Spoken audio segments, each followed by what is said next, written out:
Chapter 226, Ryo vs. Hanzo. Ryo, there's something wrong with that guy. As Ryo was wondering about what had just happened, Korin spoke. Something wrong? What is it? Ryo answered quickly. I can't recognize it, but he feels very different from a human. Ryo frowned, for his Mangekyo could not see any abnormalities of the sort that Korin was describing. Out of trust in her, Ryo entered Sage mode to strengthen his perception. Doing so, he finally found Hanzo's secret. Hanzo's chakra was indeed circulating within this body that stood before him, but it wasn't alive. In fact, this was just a special different clone. This clone, while similar to a shadow clone, did not dissipate even if fatally wounded, for it was linked to Hanzo, regenerating whenever it's needed. After understanding how Hanzo survived, Ryo smiled and then condensed a Dengeki Raise Non. After leaving the ice scalpel behind him, he flickered before Hanzo. However, he wasn't aiming for the body in front of him, but for the true Hanzo who was actually hiding under his feet. Ryo landed his Dengeki Raise Non directly on Hanzo back, and then teleported immediately back to his initial position. The Dengeki Raise Non exploded instantly, sending waves of lightning chakra all around. Being in the rain village, water was falling all around them, and the lightning chakra spread through the rain, knocking out all the surrounding ordinary ninjas. Damn! Ryo Yamanaka! You're seeking death! The voice of Hanzo, whose back was severely burned, was heard by Ryo, who answered, Maybe I am, but how is your clone going to make that happen? You! How did you? Hanzo's face changed, and his voice trembled a little. He didn't expect Ryo to see through his trick so easily. Hanzo, with your act exposed, go out of your hiding and face me. As he said that, Ryo disappeared. To fend him off, Hanzo controlled his clone to blow out a poisonous cloud that went all around him. Unfortunately for him, he was too negligent. Ryo was one of the best medical ninjas in Konoha. How could he be countered with this poison that the village already have dealt with? He ignored Hanzo's poison, using Chidori to pierce through his clone. Lightning chakra raged through the latter's body. As it spread, it continuously ravaged through the clone's torso at a pace faster than that of its regeneration, eventually destroying it completely, along with its surrounding poisonous cloud. The clone disappeared, and Hanzo was just shocked by how things went. He wanted to leave immediately, but he didn't get a chance by Ryo, who pulled his soul into the ice world. In the snowstorm inside, Hanzo's soul was immediately frozen, and then crushed by Ryo in an instant. The latter then left the ice world, squinting at some root ninjas not far away. It seemed like the waves of lightning chakra have knocked them down.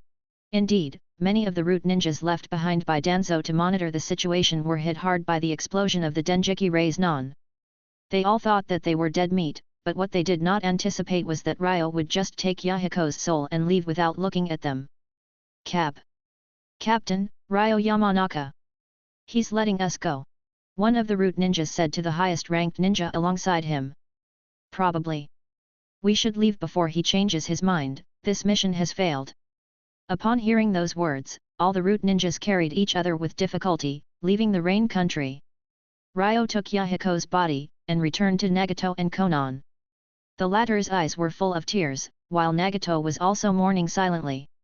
Hey! I'm sorry to interrupt you, but Yahiko isn't exactly dead. What I mean is, I might be able to save him now. Hearing that, Nagato collapsed to his knees in place. After taking a second to breath, he excitedly asked, Ryo, you really could do that? Well, there is still a chance, take me to a dry place right away. Nagato and Konan looked at each other and immediately nodded, taking Ryo to the nearest Akatsuki stronghold. Right there, Ryo immediately began trying to rescue Yahiko. Yahiko had a kunai go through one of his lungs. While that was not that lethal by itself, he had lost too much blood in result. Therefore, his vital were extremely weak. In fact, they were so weak that Ryo only noticed his survival when entering Sage mode against Hanzo.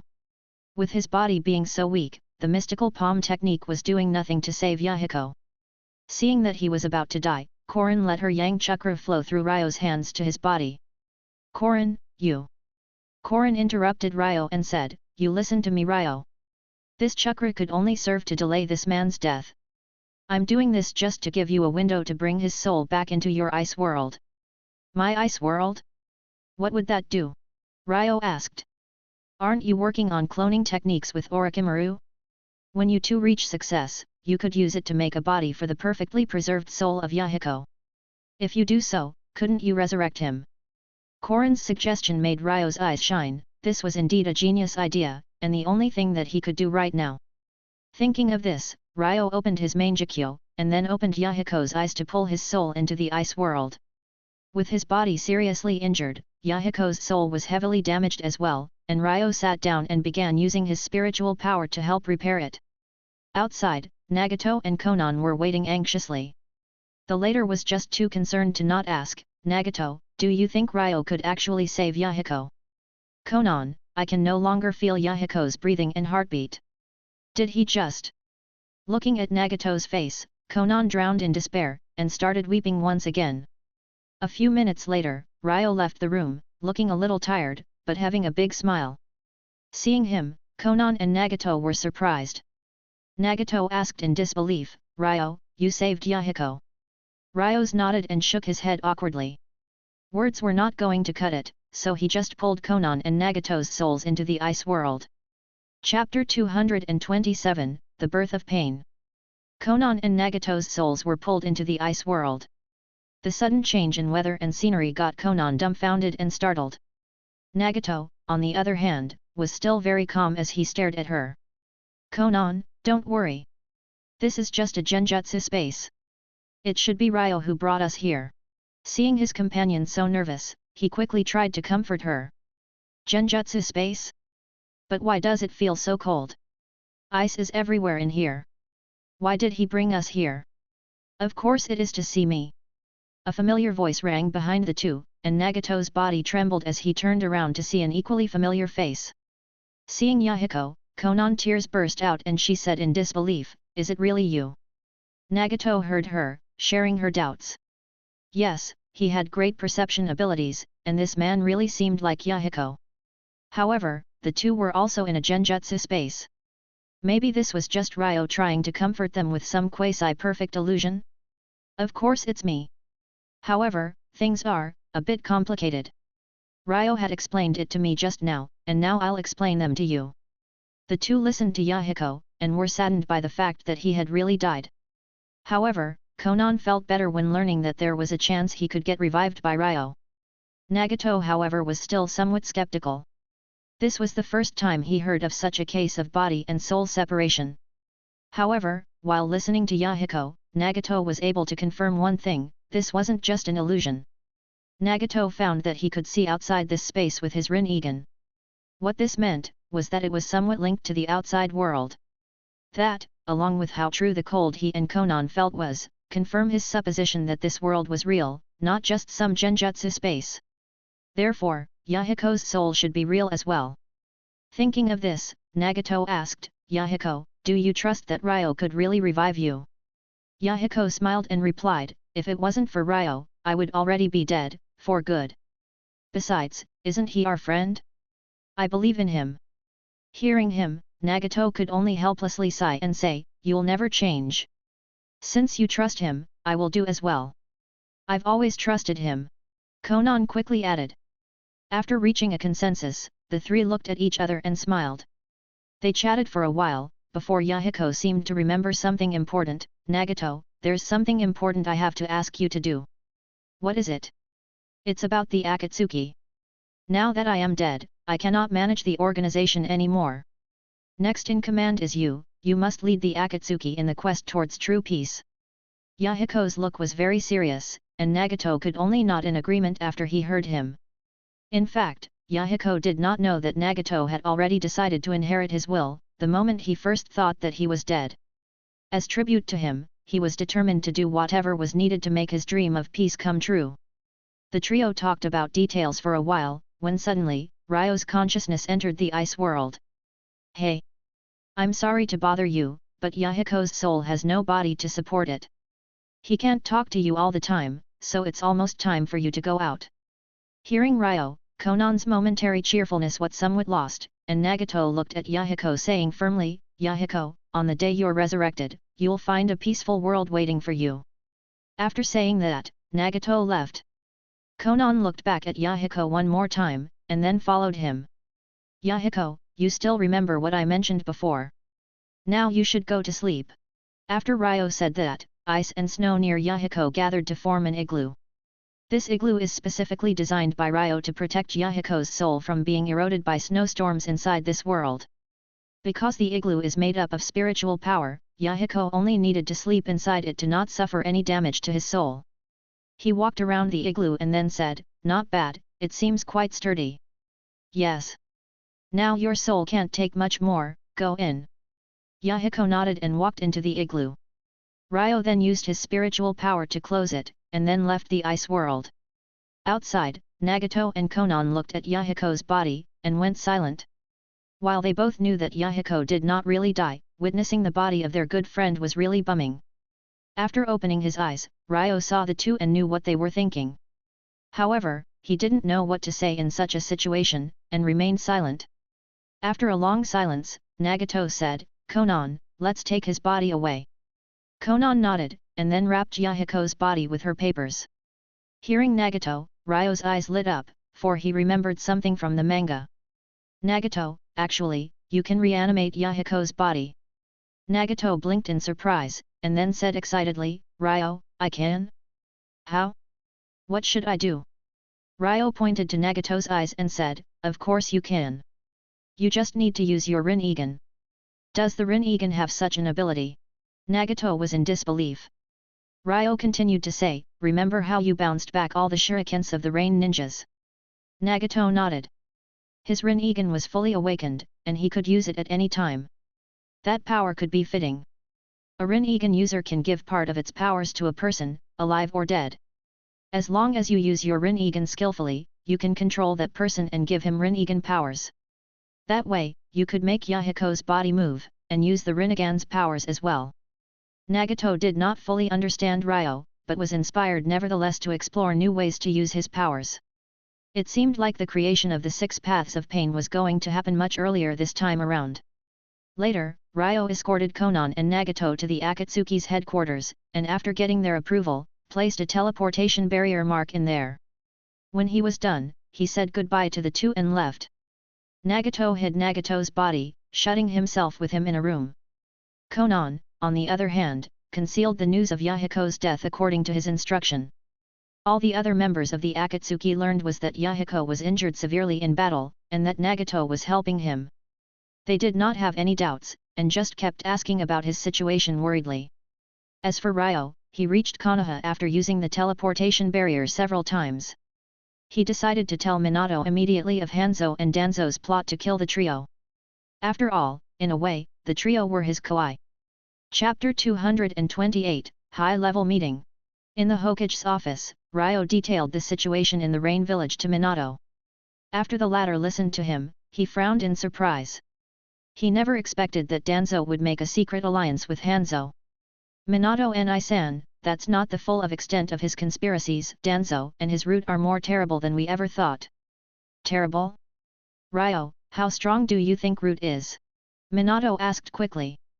A single root ninja is not strong, but they are strong together, and then have more than just a few Takubutsu Jonin ninjas. In the Rain Country, most of them remained conscious after taking the impact of my Denjiki Rasengan's explosion, and some did not even fall. Hearing Ryo, Minato's face was gloomy. Root was growing so strong under the 3RDS nose, why did he just sit still? While it should be normal for Root, an Umbu group, to have strong ninjas, Ryo's presence did force them to disband previously, then to get reformed into a much weaker nucleus. After a moment of contemplation, Minato asked, Ryo, do you think that the third knew of the expansion of Root? Ryo thought and then said, I believe he knew that they were expanding, but I don't believe he realized that it was to this extent. Ryo's thoughts coincided with those of Minato. After hesitating for a while, he finally turned and asked an Umbu, go to Konoha's higher UPS, and tell them that we'll be holding a high-level meeting tonight. After the Umbu ninja received the order, he nodded and went perform his task immediately. Ryo bid farewell to Minato, and directly teleported to Orochimaru's lab. During all the time he spent on the mission, Ryo kept thinking about Lane worriedly. He had taught her his clan's secret techniques, and how to refine chakra. However, he still did not know how things would end up when she takes the experiment. Ryo walked immediately to the lower floor where she was at, and happened to find Orochimaru looking at Lane, who was in glassware excitedly. From the expression on Orochimaru's face, Ryo realized that things had probably gone well. He immediately flickered to his side, using his spiritual power to perceive Lane. She was in a surprisingly good state, which made Ryo very happy. He did not expect that she would go through the hardest phase so soon. And judging by the powerful vitality emitted by her body, Hashirama's cells must have already started to integrate into her body. Now, as long as nothing goes wrong, she should end up like Yamato ended up in the manga. Thinking of Yamato, Ryo turned to the other side. However, he was surprised by what he found.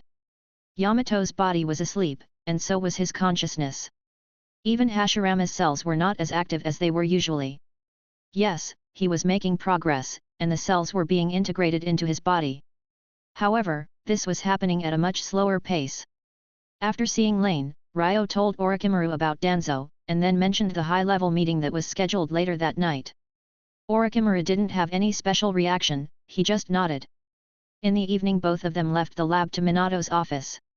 They arrived 10 minutes early, and took their seats waiting for the remaining heads of clans. After everyone arrived, the meeting officially began. The topics mentioned were as boring as ever, with Minato discussing some trivial problems all around Konoha. After talking for over half an hour, he finally mentioned the Rain Country. As soon as he did, Danzo's face changed, realizing that tonight's meeting was all about him. Minato described to everyone some of the events that took place in the Rain Country, and then mentioned that some people in Konoha actually intervened in the Rain Country's private affairs, colluding with Hanzo. Hokage-sama, don't you know who this person is? The Hyaga's clan head asked, just to be followed by many others. Hearing their voices, Danzo's face became as gloomy as ever, realizing that he had been ambushed by Minato.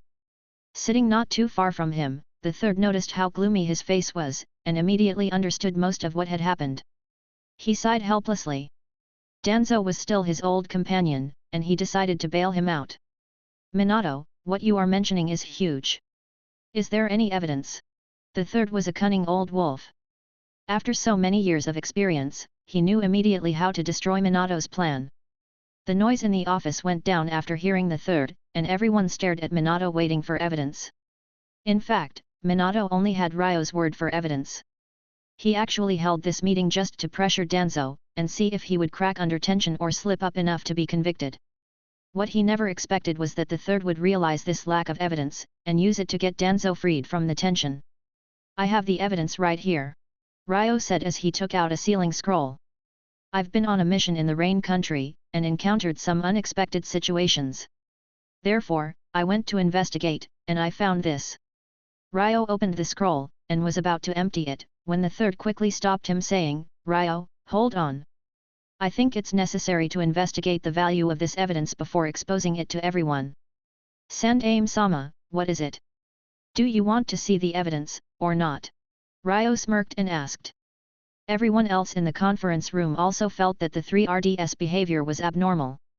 Oh, Ryo, I just asked if there was any evidence. I never said that I want to see it.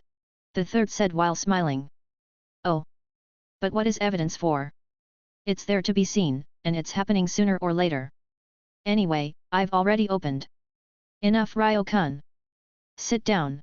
At that moment, Orochimaru interfered, interrupting him.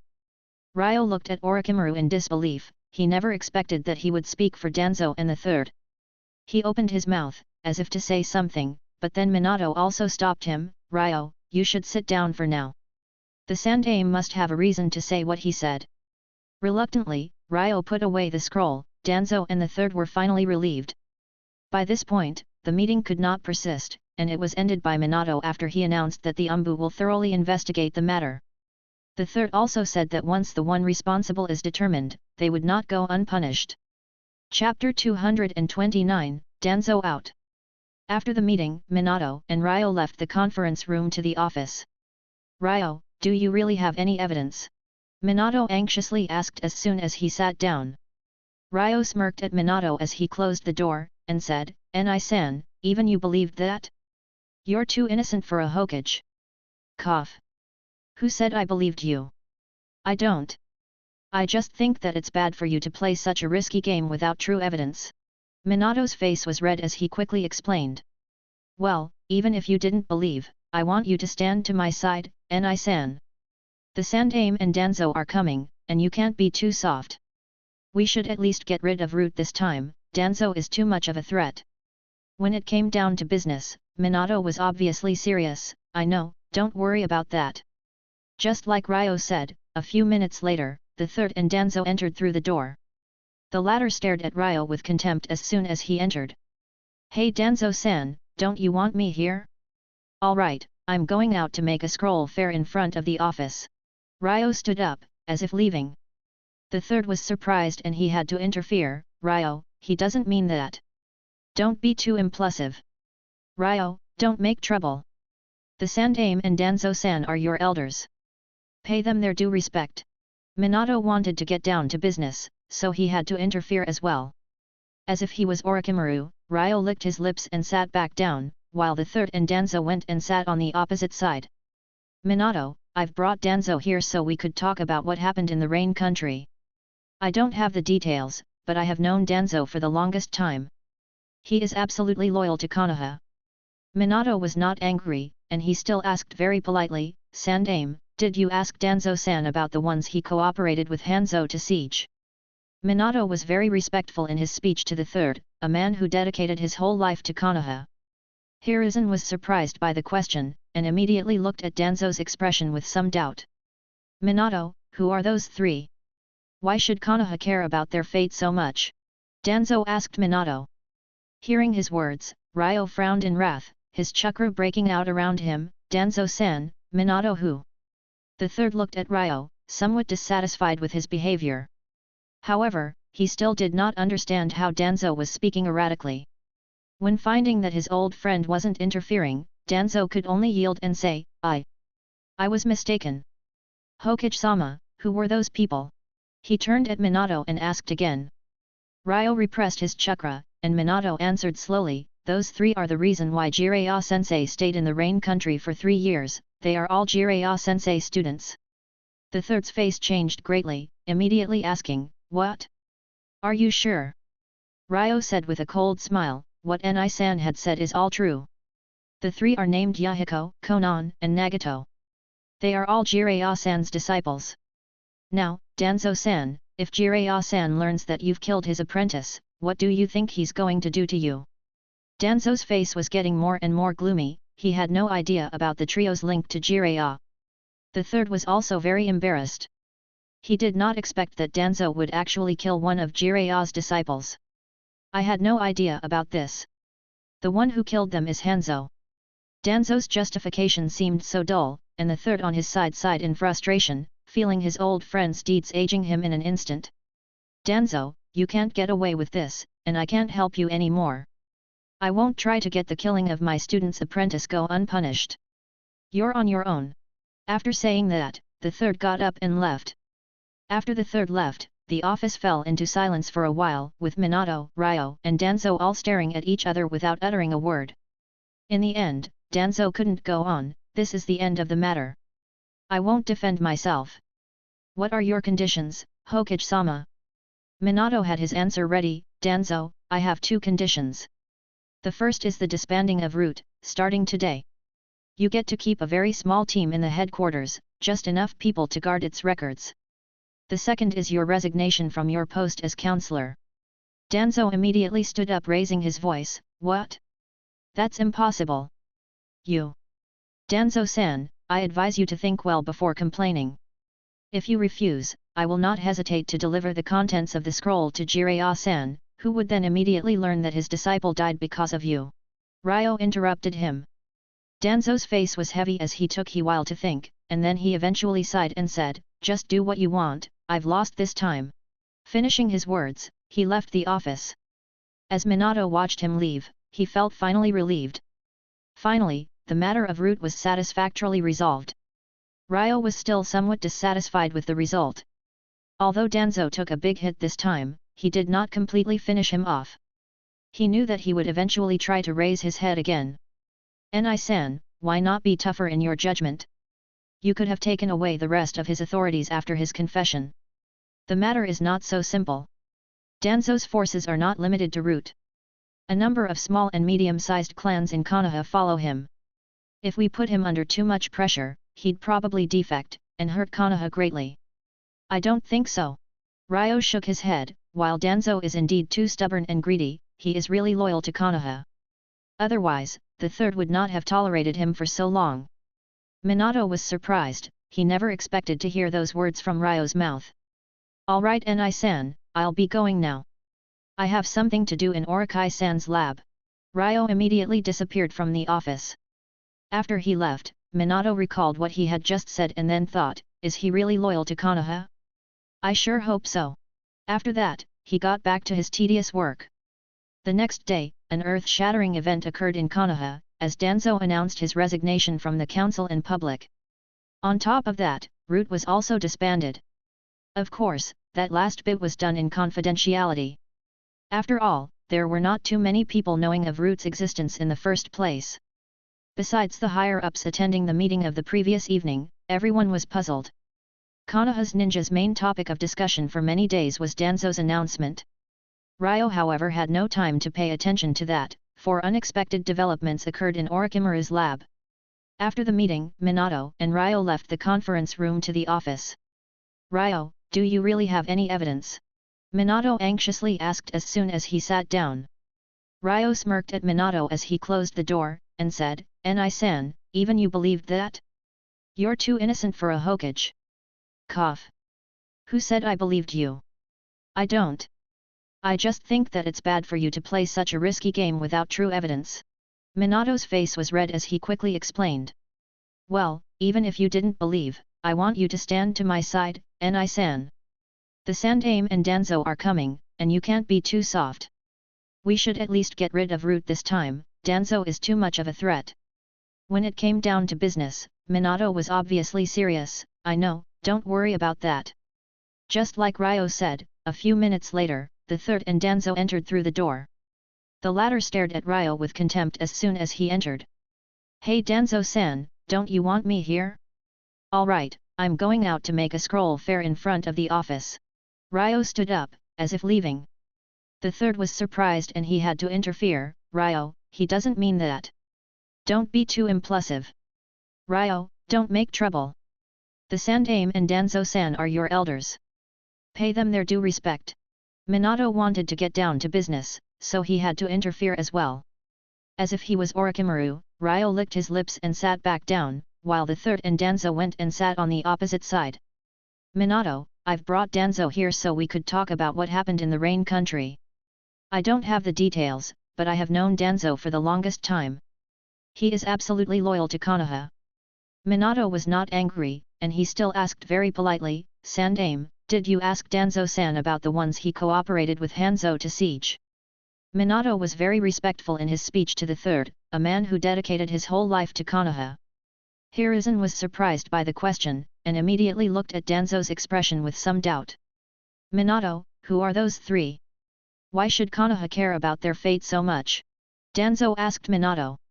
Hearing his words, Ryo frowned in wrath, his chakra breaking out around him. Danzo-san, Minato who?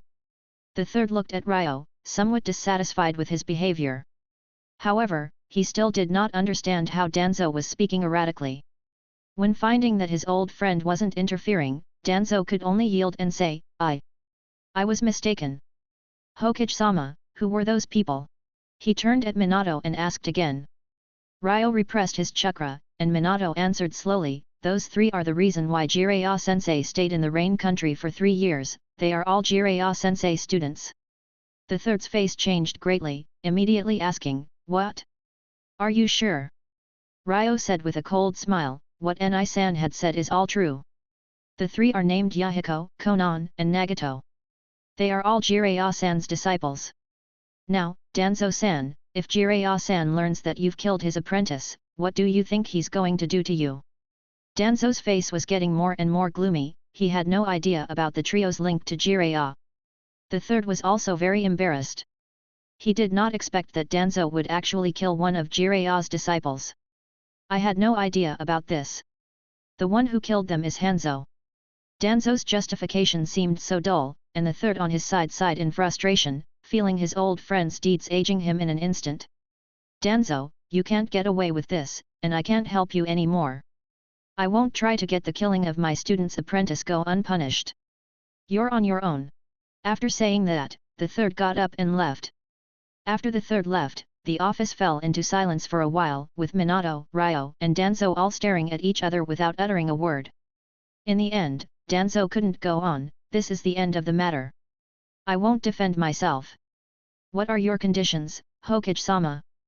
Minato had his answer ready. "Danzo, I have two conditions. The first is the disbanding of Root, starting today.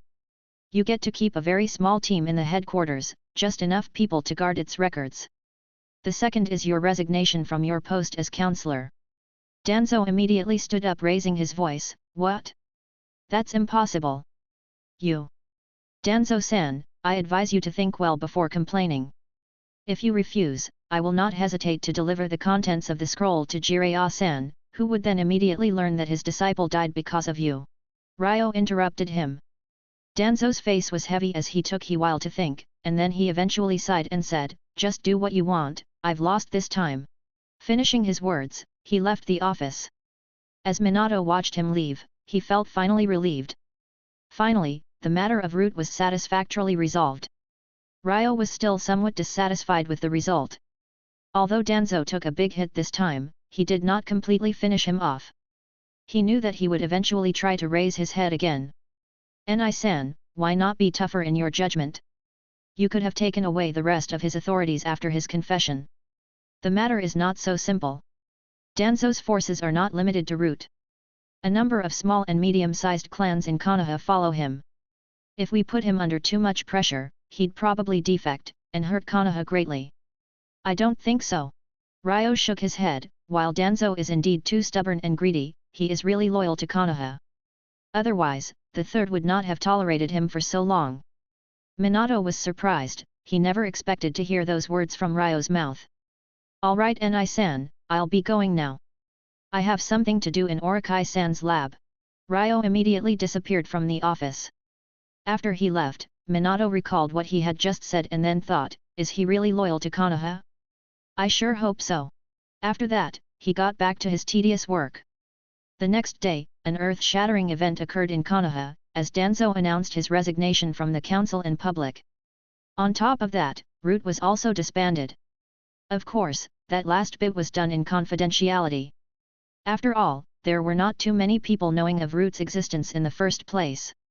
Besides the higher-ups attending the meeting of the previous evening, everyone was puzzled. Konoha's ninja's main topic of discussion for many days was Danzo's announcement. Ryo however had no time to pay attention to that, for unexpected developments occurred in Orochimaru's lab. Chapter 230, End of the Experiment. After dealing with Danzo, Ryo was feeling better. During the following few days, he trained Shisui rigorously in the third training ground.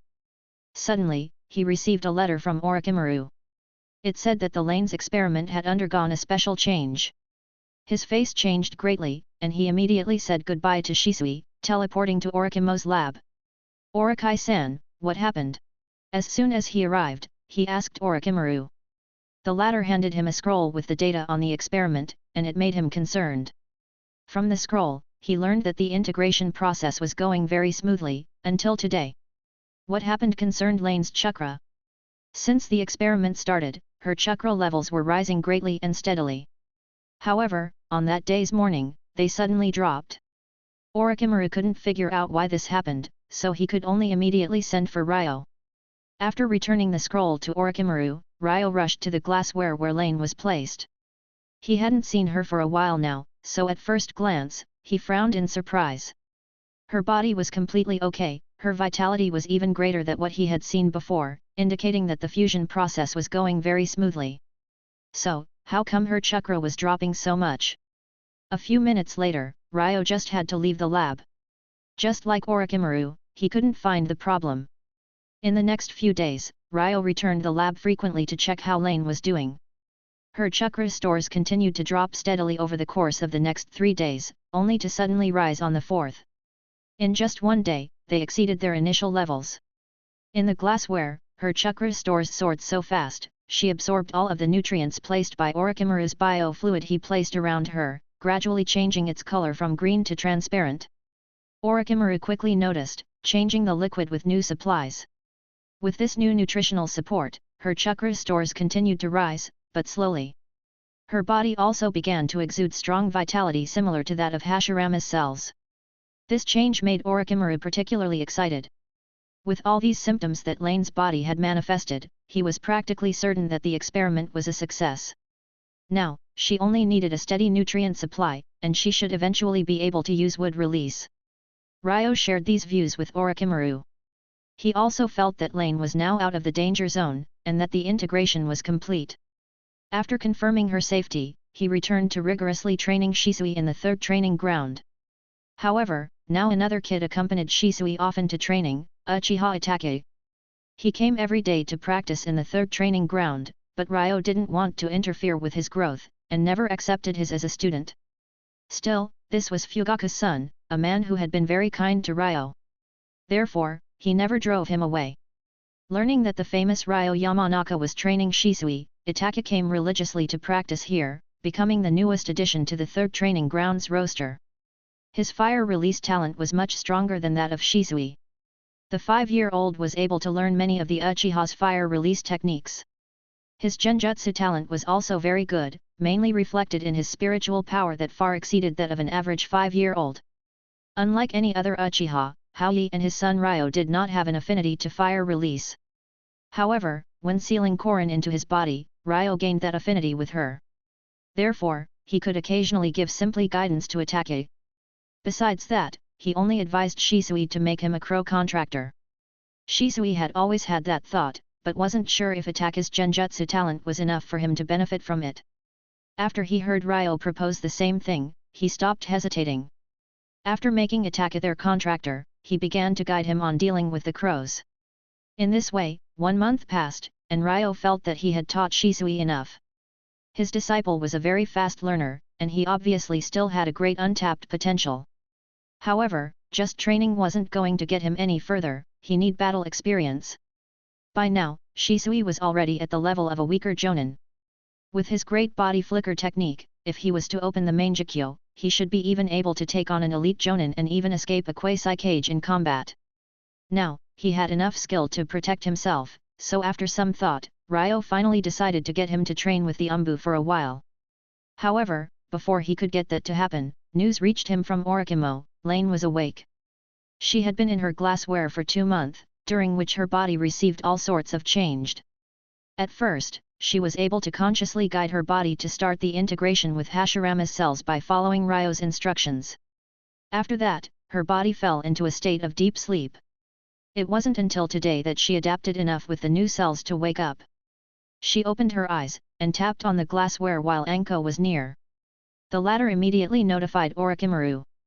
After checking out on her, he told Anko to release her, and went personally to inform Ryo, who immediately teleported with him back to the lab.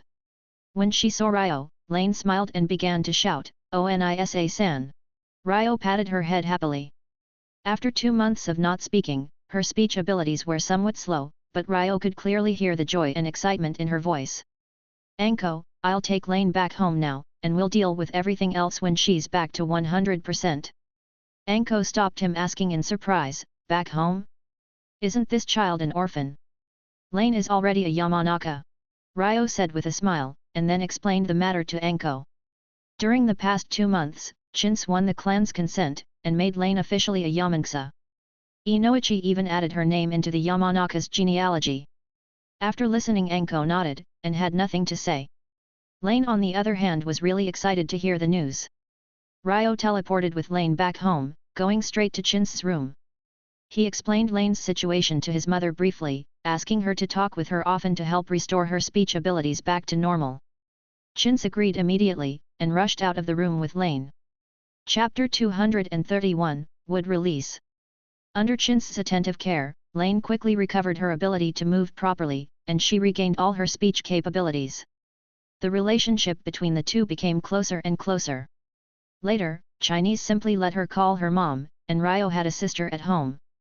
A few days later, Ryo teleported to the borders of the Fire Country with Lane and Orochimaru, in the morning, intending to confirm if she had really gained the ability to use wood release.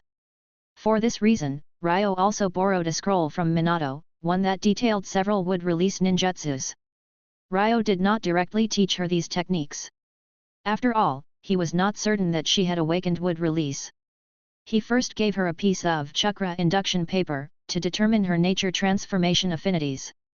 Wood release is a combination of earth and water releases. If Lane lacked one of those two, the following test would not be necessary.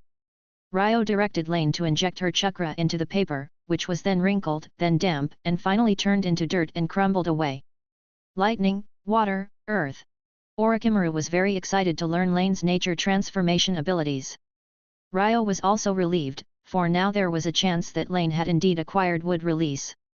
Lane, I want you now to imitate my hand seals, while releasing your chakra to the outside. Ryo started with one of the simplest techniques, wood release, wood locking wall. But this was Lane's first attempt at using ninjutsu. Her hand seal formation speed was too slow, her chakra output was not stable, and she could not use the ninjutsu at all. She tried many times, but never succeeded. However, Ryo was far from giving up. He decided to use the mind-body switch jutsu to take over her body. He formed the hand seals himself, and chakra infused with high vitality inside Lane's body was released.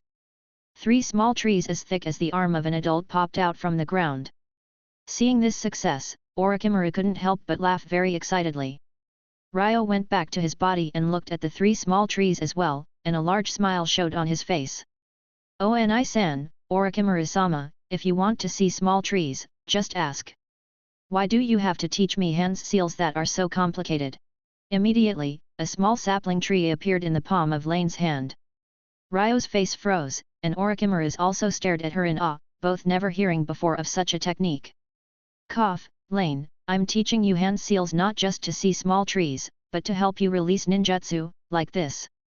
Ryo demonstrated a variety of ninjutsu to Lane, which helped her understand the effect of hand seals. After confirming she had wood release, Orochimaru made a small cut to Lane's finger, took a blood sample from her, and then left. Ryo wanted to treat her, only to find that her finger healed itself almost immediately. At this moment, Ryo thought of an important problem. In the manga, the wood Minato produced was dead, while Lane's productions seemed to be alive. He turned back looking at the small trees on the side, and then tried to perceive them with his spiritual power. What he found was that they were almost identical to natural trees around them, with the only difference being that chakra within them was infused with Lane's. A few minutes later, however, Lane's chakra disappeared completely. If Ryo hadn't seen how the trees were formed, he wouldn't have been able to identify which of them was made with ninjutsu. This was strange. Arguably, with her having no considerable stores of yang chakra prior to the experiment, Lane shouldn't have any more of it than Yamato, and shouldn't be able to grant life to the wood she produces. In other words, her wood shouldn't be different from Yamato's. But clearly, her wood release was actually similar to that of Hashirama himself. Ryo couldn't figure out what was happening for a long time, and eventually could only give up and ask Lane about whatever else she realized after the experiment. She could only remember the beginning. After the integration began, she fell into deep sleep, so all she could offer Ryo was more questions of her own.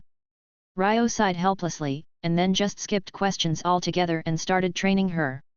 Lane was very in ninjutsu, and she practiced incredibly diligently. It wasn't until noon that the two left for home. Chinese had already prepared lunch for them by then. During the meal, Chins suggested to Ryo that Lane should begin going to the ninja academy. Without thinking, he agreed. It was indeed time for that, for Lane was already 6 years old. With them both agreeing, Chins asked Lane herself.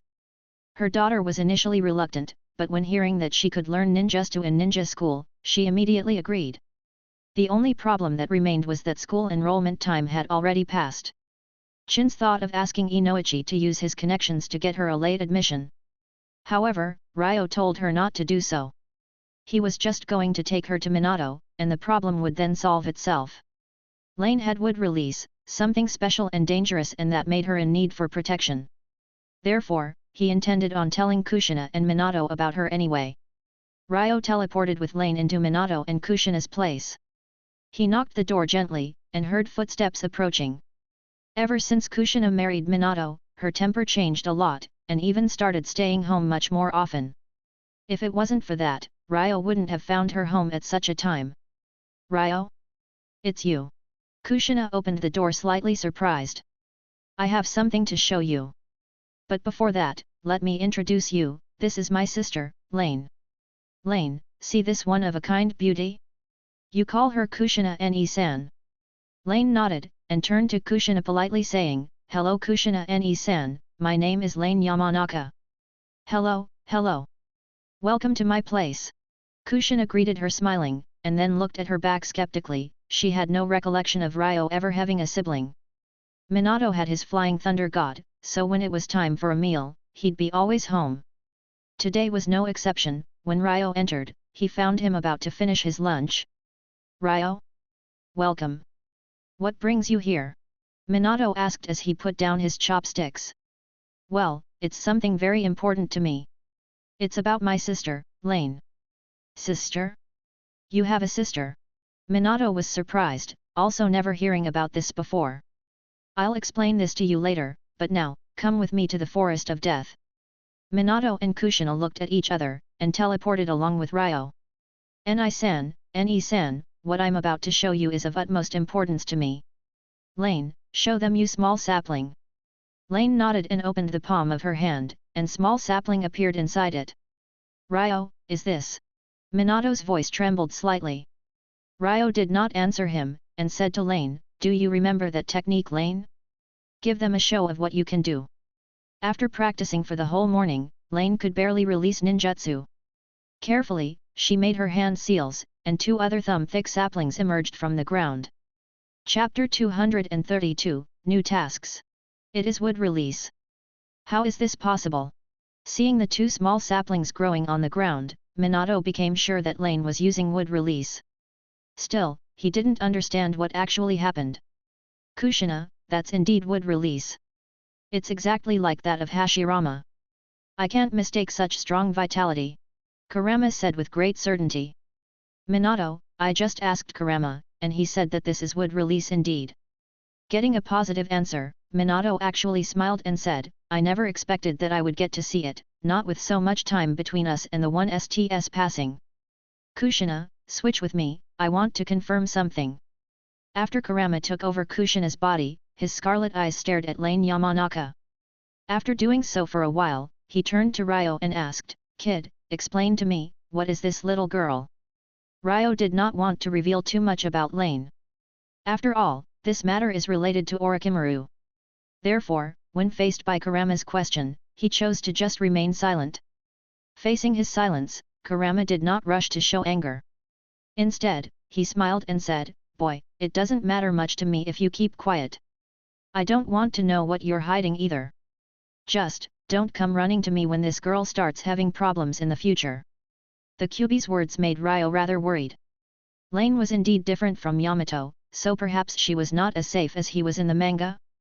Seeing that Ryo was somewhat shaken, the Kyuubi said, Kid, did this girl receive a sudden drop in chakra levels at some point in time? Ryo was no longer calm, for Lane did experience such a thing during the experiment. He said, Kurama. How do you know about this? You answer me first. Is this girl not from the Senja bloodline? For Lane's safety, Ryo could only admit that much. The Kyuubi snorted, not saying anything. He had lived for long enough to guess what had happened to the young girl. Controlling Kushina's body, Ryo walked ahead of Ryo, putting her hand over Lane's hand and passing on a certain amount of red Biju chakra to her body. As soon as Lane accepted this chakra, her consciousness blurred and she fell asleep. Ryo immediately jumped to her side, picked her up, and then teleported with her home. After putting her in bed, he returned to the Forest of Death. Kurama, what in the world is going on? Ryo asked anxiously. Kid, haven't you found out yet? The girl almost had no yang chakra of her own left in her body. I just noticed. I'm also wondering how she could use this kind of wood release, creating living things with such vitality. Her cells. She's pulling vitality out of her own cells. The Kyuubi said with a furious grunt. All the pieces of the puzzle suddenly fell into place, and Ryo understood everything that was bothering him. Unlike Yamato, Lane's body's integration with Hashirama's cells was perfect. Her yin chakra allowed her to pull in Hashirama's distinct yang chakra and have great vitality, and then use the original wood release. I think you get the rest.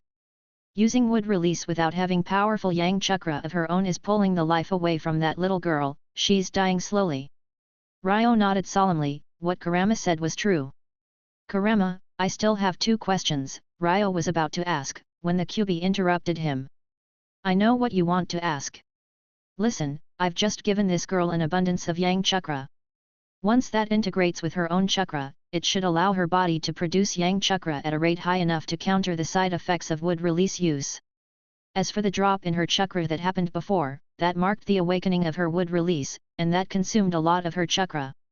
Once that was complete, she recovered her chakra slowly.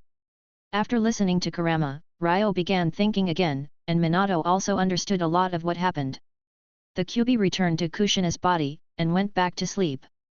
A few minutes later, Ryo looked at Minato and said, "Ni-san, I'm so sorry." Minato smiled and shook his head saying, "Ryo, I promise you, the matter of Lane will not be pursued." Ryo released a sigh of relief, he did not expect that Minato would not even question what happened. "Ryo, you are the person Kushina and I trust the most in Konoha. I believe that you will not do anything to harm Konoha." This unconditional trust from Minato made Ryo feel both moved and responsible. Later, Ryo proposed that Lane should go to the Ninja Academy, and Minato immediately agreed without hesitation. The next day, the Yamanaka family received a notice of admission from the ninja school. However, since Lane was still asleep, her first school day could only be postponed.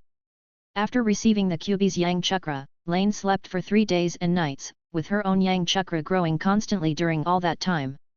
Her entire body started to radiate strong vitality from the inside out. On top of that, Chintz, who was taking care of Lane, noticed that her daughter was growing taller at a speed visible to the naked eye. The 4th day's noon, Lane woke up from her slumber. Ryo immediately came to her side examining her health and chakra. Just like Kurama did say, Ryo felt her own yang chakra production was greatly enhanced. After all, she did have Hashirama's cells, and they were integrated with her body. It was all about getting her body to be able to produce yang chakra on its own. The Kyuubi's chakra only accelerated to the process enough for her to survive it. After sleeping for 3 whole days, Lane felt great and very energetic. After Ryo confirmed she was alright, he immediately teleported to the Minato's office. Not long ago, Minato sent an umbu to summon him. The message just happened to coincide with Lane's awakening, so Ryo couldn't just respond immediately. In the office, Minato was talking to someone when Ryo suddenly appeared. Ryo looked at the person who was shocked by his sudden appearance, and he felt she was familiar.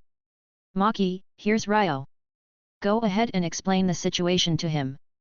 When Ryo heard her name, he immediately remembered who she was. This was Maki, Pakura's disciple and the one who ended up being able of sealing her in the anime. "Ryo-sama, our Ichibai Jinchuriki is seriously ill, on his deathbed. Therefore, the Kazekage-sama's consultant, Pakura-sama, has sent for your help with sealing the Biju in the next Jinchuriki. This is her letter to you." After saying that, Maki handed Ryo a scroll, and after going through its content, he agreed to go to the Sand Village. Chapter 233, Sasori of the Red Sand. In the afternoon, Ryo set off with Maki, Shisui, and Kakashi. Ryo could use the teleportation barrier, but instead preferred to run his way to the Sand Country along with the 3. After Minato's succession, Kakashi was assigned at the umbu, and was performing several tasks with them. Ryo hadn't seen him for a long time.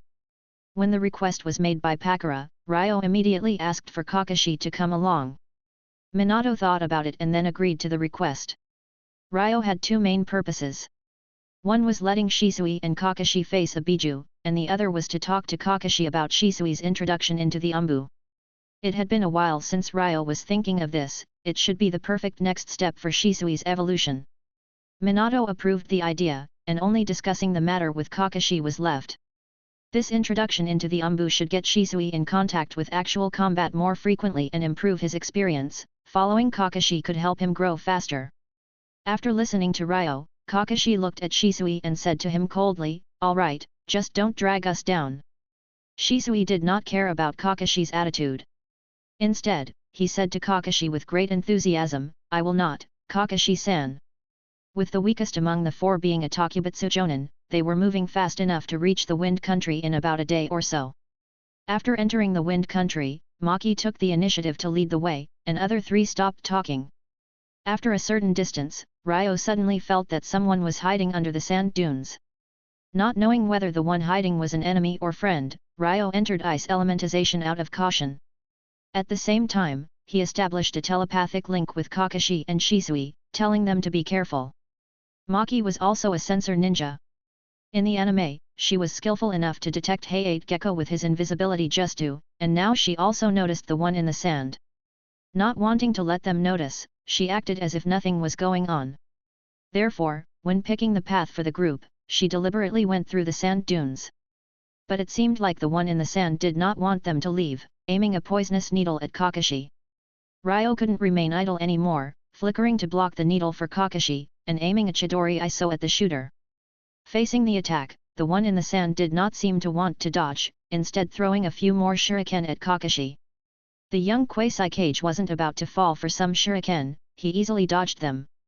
By then, Ryo's Chidori Iso hit its target. However, to his surprise, the attack did not seem to cause any harm to the enemy, who slowly rose from the sand. At this time, everyone could see what he looked like. Ryo frowned at its sight, for he looked a lot like Sasori's main doll he saw in the anime. Hirako. What do you want? Maki sounded like she recognized this person, and she began to ask questions.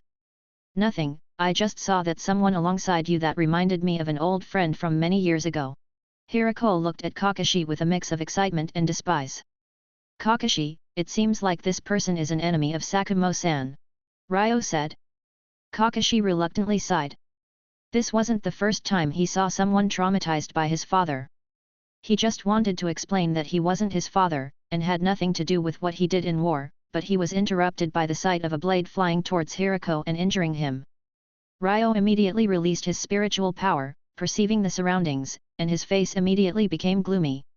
In the distance, behind Hirako, he could perceive the man who should be Sasori of the Red Sand. It seemed like he was hunting Hirako who was still alive. Kakashi, don't try to explain, the one behind him is going to kill him. Let's not interfere and just go. After saying that, Ryo turned around and left. Shisui and Kakashi still had their doubts, but they could only follow him. As they stepped away, they heard a violent scream. It was Hirako, killed by the third Kazekige's puppet. But Hirako's death wasn't just enough, for Sasori noticed Kakashi as well. Both his parents were killed by Sakumo during the Second World War, so he wasn't going to let his son just walk away. After collecting Hirako's bleeding corpse, the third Kazekige's puppet immediately chased Ryo's group. Ryo did not want to kill Sasori so early, but he wasn't just going to let him reap Kakashi's soul. Helplessly, he said, Kakashi, Shisui, you should be very careful. This one behind us will not be easy to deal with. Hearing this, Kakashi's face changed greatly, for someone who could make Ryo so vigilant could only be caged here. Sensei, who's this person? Do you know him? Shisui asked. I don't know him, but I can guess who he is. I think you've all heard of the Sand's missing nin, Sasori of the Red Sand. Maki's body trembled in fear as she heard that name. Being a sand ninja herself, she was well familiar with the legend of Sasori, the man who's said to have enough mastery over the secret arts of puppetry to crush a country single-handedly. Soon, Sasori arrived before Ryo and the others, ignoring them all besides Kakashi at whom he stared saying, Hey, take Kakashi, am I right? I'm adding you to my collection. Immediately after finishing his words, he controlled the 3RDS puppet to rush at Kakashi. The puppet was moving too fast for Kakashi to see, and he had to instantly activate his Sharingan, and then block its first attack. Naturally, that wasn't all that was coming. The 3RDS puppet condensed its iron sand into a massive spear that went straight towards Kakashi. This formed a pattern, as the attack of the puppets and its iron sand weapons came in one after the other, overwhelming Kakashi. He could not fight back, and all he was able to do was to dodge as much as possible. The iron sand got scattered all around him, and a simple mistake was going to end his life. Even though the Sharingan was integrated into his body, it still consumed his chakra quickly when activated. He gradually lost his physical power, and Ryo could no longer just watch. The latter entered the Ice Lightning Chakra mode, and flickered before Sasori in an instant, severing the chakra string between him and the puppet with his ice scalpel. Ryo could only know how to precisely act just because he saw Sakumo dealing with Cho so many times before. The third Kazaki's puppet lost its chakra support, and the iron sand weapons disintegrated and fell to the ground. Chapter 234. Sasori's face was gloomy. He never expected that the chakra threads would be spotted and cut off so easily by Ryo. Moreover, his terrifying speed exceeded all his expectations. As far as I know, there are two ninjas Konoha known for their speed.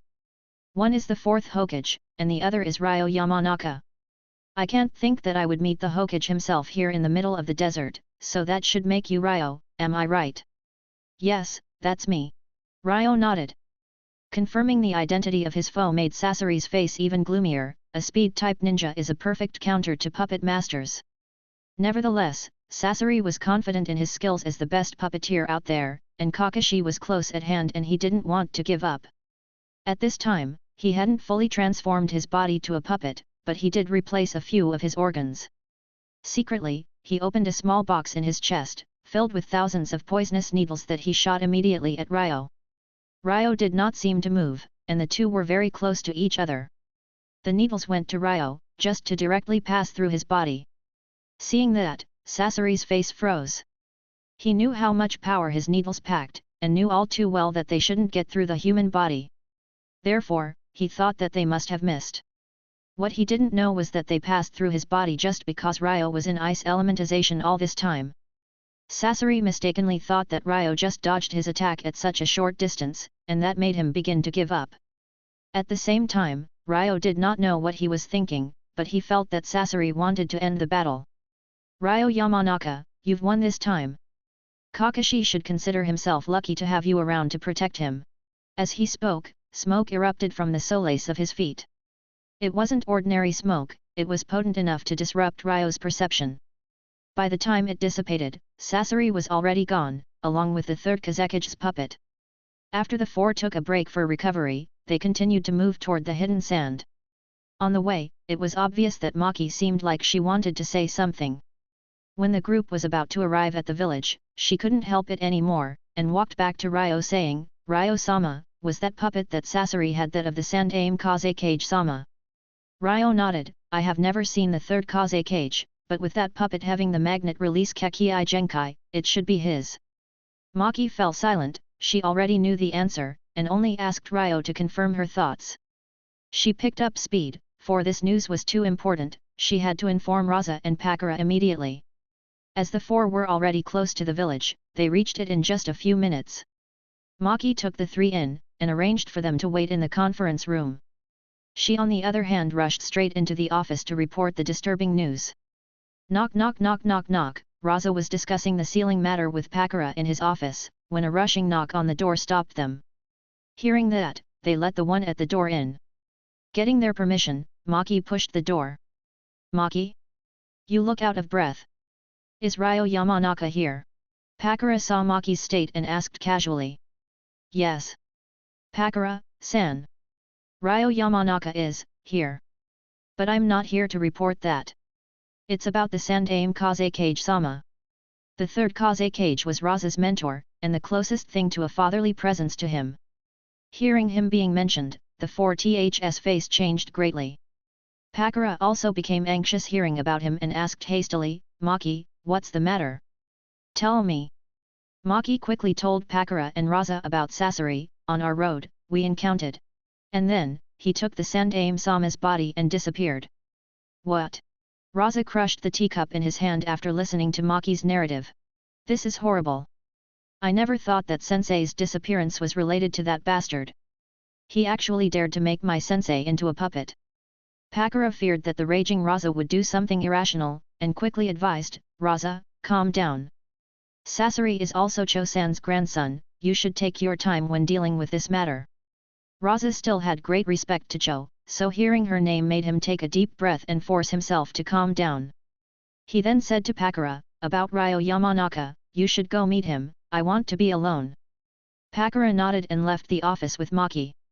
"Maki, where's Ryo Yamanaka?" "In the conference room. Do you need me to accompany you?" "No, I'll go by myself. You've been working hard these days, go and get yourself some rest."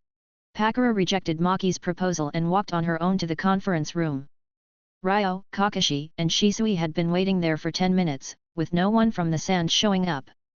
Shisui whispered impatiently, "Sensei, the hidden sand are too rude, not sending anyone to meet us for so long, even though they were the ones to invite us. Maki has seen things involving the third Hokage, such a level of information should get the higher-ups of the village busy. You should be more understanding." When hearing Ryo, Shisui's eyes opened wide open as he muttered, "Are you still my teacher? My teacher cannot be so understanding." Hearing his disciple, Ryo blushed, knowing that his high tolerance to the sand's behavior is probably just due to his several encounters with Pakura. After waiting for so long, he still didn't lose his patience. Just as he was about to explain to Shisui, the door to the conference room was opened, and Pakura walked in. "Ryo, I'm sorry, I've kept you waiting." Pakura apologized to Ryo. "It's no problem." Seeing that Ryo was far from angry, Pakura was relieved. After the two chatter for a little, she went to the topic, talking to Ryo about the sealing of the Ichibai.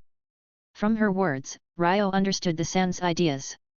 The sand intended on forging the next Ichibai Jinchuriki into a perfect one like Nibi and Hakubi Jinchurikis of the hidden cloud, not just one that needed to sleep in order to fully transform. Therefore, the sealing of the Ichibai should not to be as sloppy as before. However, with only a few of their ninjas being proficient in Fuinjutsu, and none of them being as good as the likes of the Uzumaki and those who had learned their secrets, Raza and Pakura eventually decided to ask for help from Konoha. The one they trusted the most was Ryo, so he was the one they requested. Chapter 235, Perfect Ichibai Jinchuriki. After understanding the sand's idea from Pakura, Ryo thought for a while and then agreed to help them. Hearing that made Pakura very happy, and having Ryo help with the sealing that would lead to the sand having a perfect Jinchuriki should have been more difficult to achieve. After all, this was something that had potential danger to Konoha. The truth was, Ryo wasn't doing this with trust that Pakura and Raza would never turn into enemies into future. After all, a decade could change a lot of things, and the sand could get back to being enemies with Konoha. However, Ryo was considering his own strength, and with that, he felt no threat at all. Since he had decided to help, Ryo began to consider the seal he should be using. In the manga, when sealing the Kyuubi in Naruto, Minato used a double 4 symbols seal to create an 8 trigram seal. He also modified the seal by leaving a gap into it, allowing Naruto to extract the Bijuu's chakra and make it his own. This combination allowed a significant reduction in the Kyuubi's influence on Naruto's emotions, while allowing the latter to use relatively low but very sufficient amounts of the Bijuu's chakra. Ryo was also going to base his work upon the 4-symbol seal, but after some thought, he felt he should use a single one, and not opt for the use of the 8 trigram seal. This was because the Ichibai's chakra amount was too small to require such a powerful seal. The Jinchuriki wouldn't just have access to chakras small enough for them to control, it might be too minimal to be even sensed. Thinking of this, Ryo decided to use a simple 4-elephant seal, just strengthening it in another fashion. One idea he had was the use of natural energy to do so. After deciding what to do, Ryo planned to talk to Pakura about his plans. Just as he wanted to speak, he sensed an extremely powerful chakra around the village. This was a chakra that Ryo was very familiar with, for he had seen it many times already on the battlefield. "Pakura, I wanted to tell you about my plans for the seals, but unfortunately, it's too late. The Ichibai has already emerged." Pakura was shocked, rushing to the window, to look out, and she indeed saw Shikaku's massive figure. She jumped immediately out of the window, rushing in the direction of the Ichibai. Ryo glanced at Kakashi and Shisui, and the three immediately followed her. The hidden sand is located in the desert, which allowed the Ichibai to self-repair indefinitely. Therefore, it was a perfect battlefield for the Ichibai. By the time the three arrived to the scene, they found a large number of sand ninjas already fighting the Biju. Ryo looked back at his two companions, Kakashi, Shisui, "Let me see your recent growth. Go deal with the Ichibai alongside the sand ninjas." "Yes, sensei." As obedient as ever, Shisui immediately rushed to battle. Kakashi however glanced at Ryo with some complaint, "I guessed that was your plan. I was wondering why you had to take me to the sand village with you." Then, he looked back at Shisui, took out his chakra blade, and followed to the Ichibai. Kakashi and Shisui joining didn't have much impact on the battle. A quasi-kage and a jonin of their styles were only going to do so much against the fully released Biju in the desert. However, Ryo saw their growth manifested on this battlefield. Kakashi's fighting style was very different from his style in the manga. With him being able to close his Sharingan wantonly, he could rely on the Hatake style lighting chakram mode, and fight using much more powerful Kenjutsu and Taijutsu. With Sakumo's instructions, Kakashi was a true heir of his clan's style, and even his own unique ninjutsu techniques were much more advanced. Just as Ryo was delighted with Kakashi's growth, he saw him use a new technique. He first used Chidori on the hand grabbing his blade, which was in turn wrapped with Chidori's chakra. With him having the Sharingan now, Chidori was completely his, and he was able to modify it into new forms. The fused white blade style of Sakumo and Chidori fused into a much more destructive technique. Kakashi activated the Sharingan, found the nearest weak point in the Ichibai's body to him, and then sliced its leg in half. Using his father's technique in this way? This guy is truly a genius. Ryo couldn't help but praise Kakashi when witnessing the effect of his technique. After seeing enough of Kakashi's performance, Ryo turned his attention to Shisui. His student was doing far worse than Kakashi, mainly dodging, and rarely finding an opportunity to make an effective attack on the Biju. Ryo sighed as he saw the effect the lack of experience had on Shisui. The young Uchiha couldn't use his strength to full effect. After seeing both of their performances, he achieved his purpose, and didn't want to waste more time. He established a telepathic link with Pakura, saying, "Pakura, get your ninjas, Kakashi and Shisui away from Shikaku, I'll deal with him myself." Pakura hesitated for a while, and then chose to trust him, asking the other ninjas to withdraw. Seeing the ninjas around the Biju were almost all gone, Ryo entered the lightning chakra mode, condensing a massive ice bow. He pulled the sting, releasing his ice arrow which turned into a massive ice flower like every time, enveloping the Biju in ice. Of course, Ryo wasn't going to shatter his flower this time. He wanted to seal the Ichibai, not kill it. "Pakura, bring me your chosen Jinchuriki." After Ryo finished his words, he teleported to the Ichibai and waited for Pakura's arrival. Pakura heard Ryo and immediately rushed to Raza's place to bring his newly born child, Gaara. A few minutes later, Pakura brought the young Gaara to Ryo, accompanied by a 12-year-old child. As she gave the child to Ryo, Pakura said, "This is Gaara, Raza's son. To get the village as strong as possible, the Hokage is willing to make his own son the Jinchuriki. We have great hopes in this child." Ryo glimpsed at the sleeping Gaara, and then began to prepare for the sealing. Ryo's first step was to enter Sage mode, writing the seal on the scroll, and then melting the ice around the Ichibai. With Ichibai out of the ice, it was about to rage. But even before having the chance to make its infamous scream, it was sealed by Ryo into Gaara. For the sake on insurance, Ryo used the evil sealing method on top of the 4-symbol seal, and urged Pakura to undo that when Gaara starts learning to use his chakra. Ryo's purpose was to completely shield the young Gaara from the Ichibai's influence. That should help him to adapt more easily with Ichibai after getting a few years as normal child. After the sealing was completed, Ryo picked up the newborn and handed him to Pakura. "Well, Pakura, the seal is perfect. Whether or not Gaara becomes a perfect Jinchuriki depends on his ability to get along with the Ichibai." Pakura nodded and called the 12 to 13-year-old child by her side, handing him Gaara and saying, "Yoshimaru, you must take care of Gaara." Chapter 236, Pakura's Heart. Hearing Yoshimaru's name, Ryo immediately looked at the kid holding the baby, and remembered him from the manga. This was Gaara's uncle, a ninja that Raza trusted to the extreme, and was supposed to guard young Gaara from a young age. Yoshimaru's feelings for Gaara were somewhat complicated, but Ryo was pretty sure that he loved his nephew. Nevertheless, he played a very important role in Gaara's childhood, stealing the last ray of hope, love, and sanity from him. It was a shame that Yoshimaru, being an Umbu, had no way out of obeying Raza's orders. In order to test Gaara's capabilities of controlling Shikaku, he was ordered to push Gaara to the brink, and see if he could control the Biju that was sealed within him. He was to tell the young fragile child that he was never shown love by anyone else, that he, his uncle, hated him for taking away the life of his sister. Raza was very disappointed in Gaara's ability to control Shikaku. He felt he had to test his son's control over the beast within him, and even eliminate him if he posed too much danger to the village. In case Gaara was to fail, Yoshimaru was assigned to assassinate him. As he was too incapacitated to do anything else by the end of the test, he could only detonate several explosive tags wrapped around his body to do the job. The whole deal was frightening and extremely traumatizing, and Gaara, while unscathed on the outside, changed for the worse, and turned into the monster that Naruto had to face in the manga. Thinking of this, Ryo could only sigh, saying to Yoshimaru, "People need love and trust, love is the right way for a Jinchuriki to become perfect. I hope you will be there for this child when he needs you." Yoshimaru did not understand Ryo well at this moment, but that did not prevent him from remembering his words. His guts told him that Ryo meant good for him and for Gaara. After thanking him, he left with the baby. As he disappeared from sight, Pakura turned around to Ryo and asked, "Ryo, do you think that Yoshimaru could really take care of Gaara?" Ryo acted slightly surprised as he asked, "Didn't you choose him? Why would I know any better? It was Raza's choice.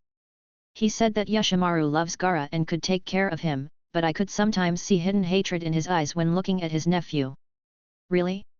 How sinister of you, Pakura. All I saw in his eyes is love for that child."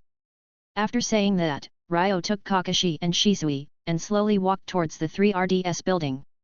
Behind him, Pakura smirked and muttered, "You little brat, as if you know what love is." "Pakura, then you know what love is." Pakura suddenly heard a voice coming from behind her. "Ne-san. What are you doing here?"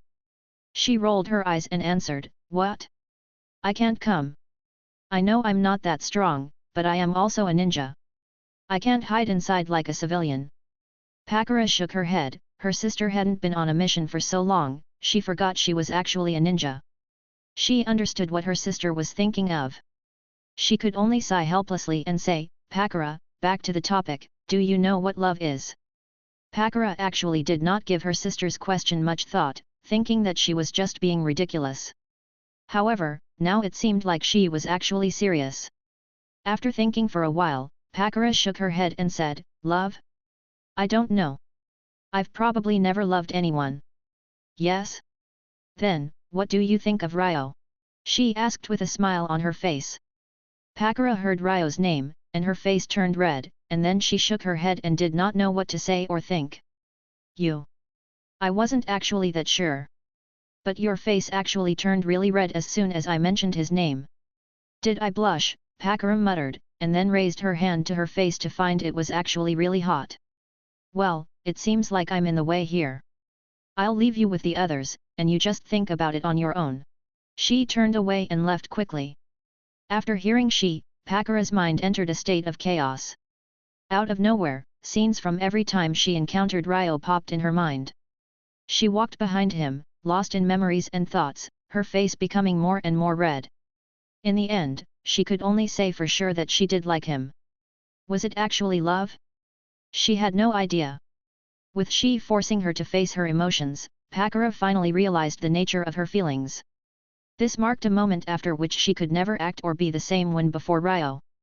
In the conference room, Ryo explained to her in more details what he did concerning the sealing of Shikaku.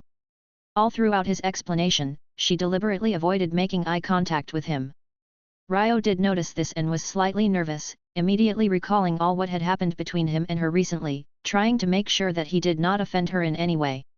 He could see clearly that something related to him bothered her, or at least made her act differently.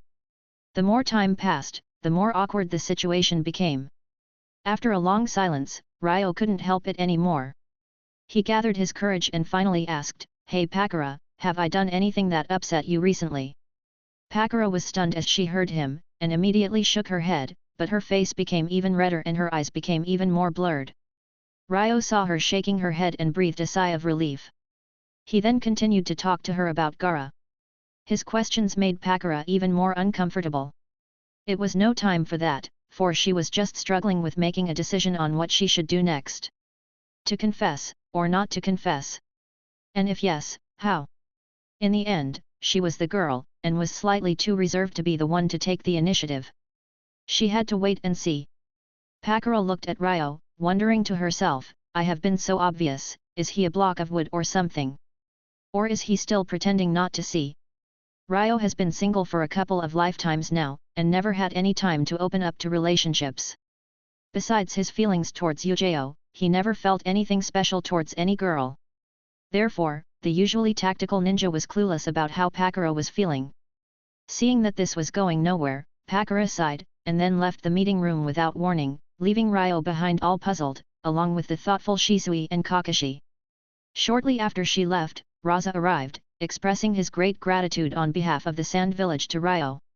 At the same time, almost under his breath, he asked Ryo about his plans and the time he would pick to return to Konoha. Indeed, with the Ichibai sealed, Ryo and the others had no business staying in the village. Raza could not feel at ease with such a powerful cage-tier ninja from an allied village remaining in the hidden sand for too long. Ryo understood his concerns, and immediately said that he would be leaving on the following day. The next morning, Ryo and his team left together. Pakura, who said goodbye to them, watched as Ryo's shadow disappeared along with the horizon, her heart filled with reluctance and doubt. Chapter 237, Pregnancy. Using the teleportation barrier, Ryo took Kakashi and Shisui back to Konoha in no time. As they returned, he left the two to do whatever they wanted, while he delivered the mission report to Minato on his own. As soon as he disappeared from sight, Shisui, with a strange expression on his face, asked Kakashi, "Kakashi-san, do you think Pakura-san likes sensei?" Kakashi just sighed and left without answering.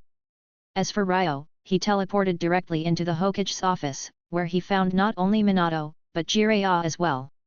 "Hello Jiraiya-san. When have you returned?" Ryo greeted Jiraiya very warmly after not seeing him for a good while. "Oh, it's Ryo. How are you doing? Long time no."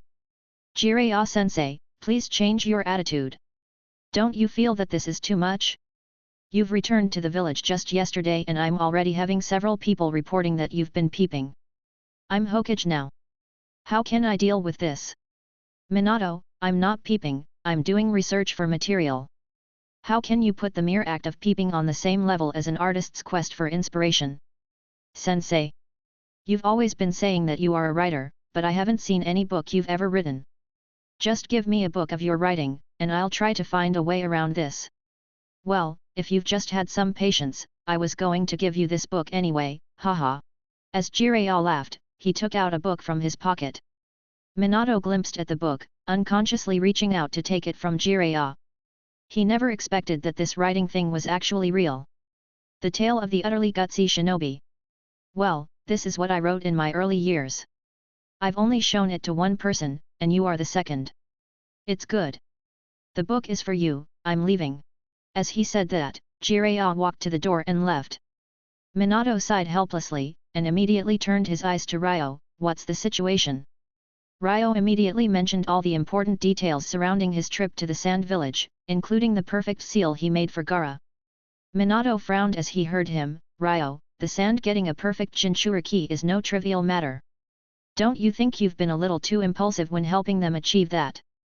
"Ni-san, you can rest assured, what I've done poses no risk to Konoha. Just trust me on this." Hearing Ryo being so confident, Minato nodded and just said nothing. With his mission complete, Ryo returned home, where he actually didn't find Chintz or Lane. The latter had started going to the ninja academy, so his mother went out to pick her up after school. Lane was now 6 years old, actually older than many other new students. She had refined her chakra, and learned the basics of using ninjutsu by Ryo. Therefore, Minato could give his blessing to get her directly in the elite second grade class. Outside the academy, Chintz met Lane with a smile. It was a very enjoyable experience for her to pick up her daughter. In fact, Ryo was too much of a genius when growing up, to a point that made Chintz miss out on a substantial portion of her parenting experience. Now, she was cautious to make the most of parenting Lane. They returned home, and met Ryo again. In the comfort of his own home, Ryo's time with his family flew quickly, and a week went by before he even knew it. Shisui started working under Kakashi, and Lane was also in school. With no tasks to perform in Konoha, Ryo just went to Konoha's hospital after a long time of not going there. On his first day back on duty, Ryo actually met two couples of acquaintances. The first couple was that of Fugaku and Mikoto Uchiha, and the other was that of Kaizashi and Mabuki Harano. The Uchihas were here for a scheduled checkup. Mikoto was 4 months pregnant. Ryo had always kept his gratitude to Fugaku, and the man was the closest thing he had to a paternal uncle. Therefore, he very enthusiastically welcomed him and his wife and took them to the checkup himself. Ryo's attitude was normal to Fugaku, but Mikoto, who had no context on her husband link with Ryo, still felt flattered and a little uneasy facing his hospitality. After the checkup, Ryo said with a smile, "Fugaku-san, the child is very healthy, so you can rest assured about that." Fugaku was glad to hear that, and returned home with his wife. The Harano couple came later that afternoon. They looked remarkable enough for Ryo to notice them, he just glanced at them and did not ask more. This was the third child that Ryo heard of that should be part of that class. Before coming to the hospital, he heard words about Chosa's wife also being pregnant. After finishing his day at the hospital, Ryo returned home, just to find Inoichi chatting happily with Chintz. Looking at how excited his clan's head was, and remembering what he saw today, Ryo guessed why Inoichi would be so happy. Using his spiritual power, Ryo was able to sense a new faint life signal from Inoichi's wife's body. "Congratulations Inoichi Ni-san." Inoichi nodded with a smile. The next day, the entire clan heard of the news, which made them all very happy and made their neighborhood boil. By the end of the following month, most of the major clan heads in Konoha had pregnancies in their families. Kushina also sent someone to Konoha's hospital to ask Ryo to come to her place. With the overall context, Ryo immediately realized why he was being called by Kushina. Sure enough, when he saw his teacher, Ryo immediately felt that her unborn child had much more vitality than the average fetus. That the reincarnation of Azura for you, he's stronger than most. Ryo thought to himself. "Here you are Ryo, come in. Yesterday, Kurama had informed me that I'm pregnant." Kushina excitedly said to Ryo. "Congratulations Kushina. I can sense your child already, he's going to be a great ninja." Ryo answered with a smile. When she heard Ryo say that, Kushina was very happy. As she was about to ask him about medical tips for dealing with pregnancy, Kurama suddenly said, "Kushina, switch with me." As soon as she heard him, Kushina nodded and gave him control over body. Immediately, he blocked her consciousness from the outside world, and said to Ryo, "Kid, Kushina's pregnancy, do you know what that means? I suppose that her Jinchuriki seal should be weaker. However, with you now not wanting to take over, should this matter much?" The QB snorted and said, "I would not take the initiative to take over, but the weakening of the seal would still give a better chance to anyone trying to separate me from Kushina." Just hearing these words changed Ryo's face greatly. While he could not foresee a way for Kurama to be extracted from Kushina, the mere idea was still frightening. Chapter 238, Naruto. Ryo thought about things for a while and then asked, "Kurama, if someone comes to hurt Ni-san as she is giving birth, would you cooperate with them?" The QB didn't seem to expect this question, but he answered without hesitation, "I told you before kid, I don't want to switch Jinchurikis." Ryo answered smiling, "That should be enough. Kurama, trust me, I will definitely protect Ni-san, with you." Hearing that, the QB could only feel a lot better. Ever since Ryo became Kushina's disciple at around 7 years old, he had been watching his growth. Along the years, Ryo never made a promise he couldn't fulfill, and never had trouble he couldn't overcome in one way or another.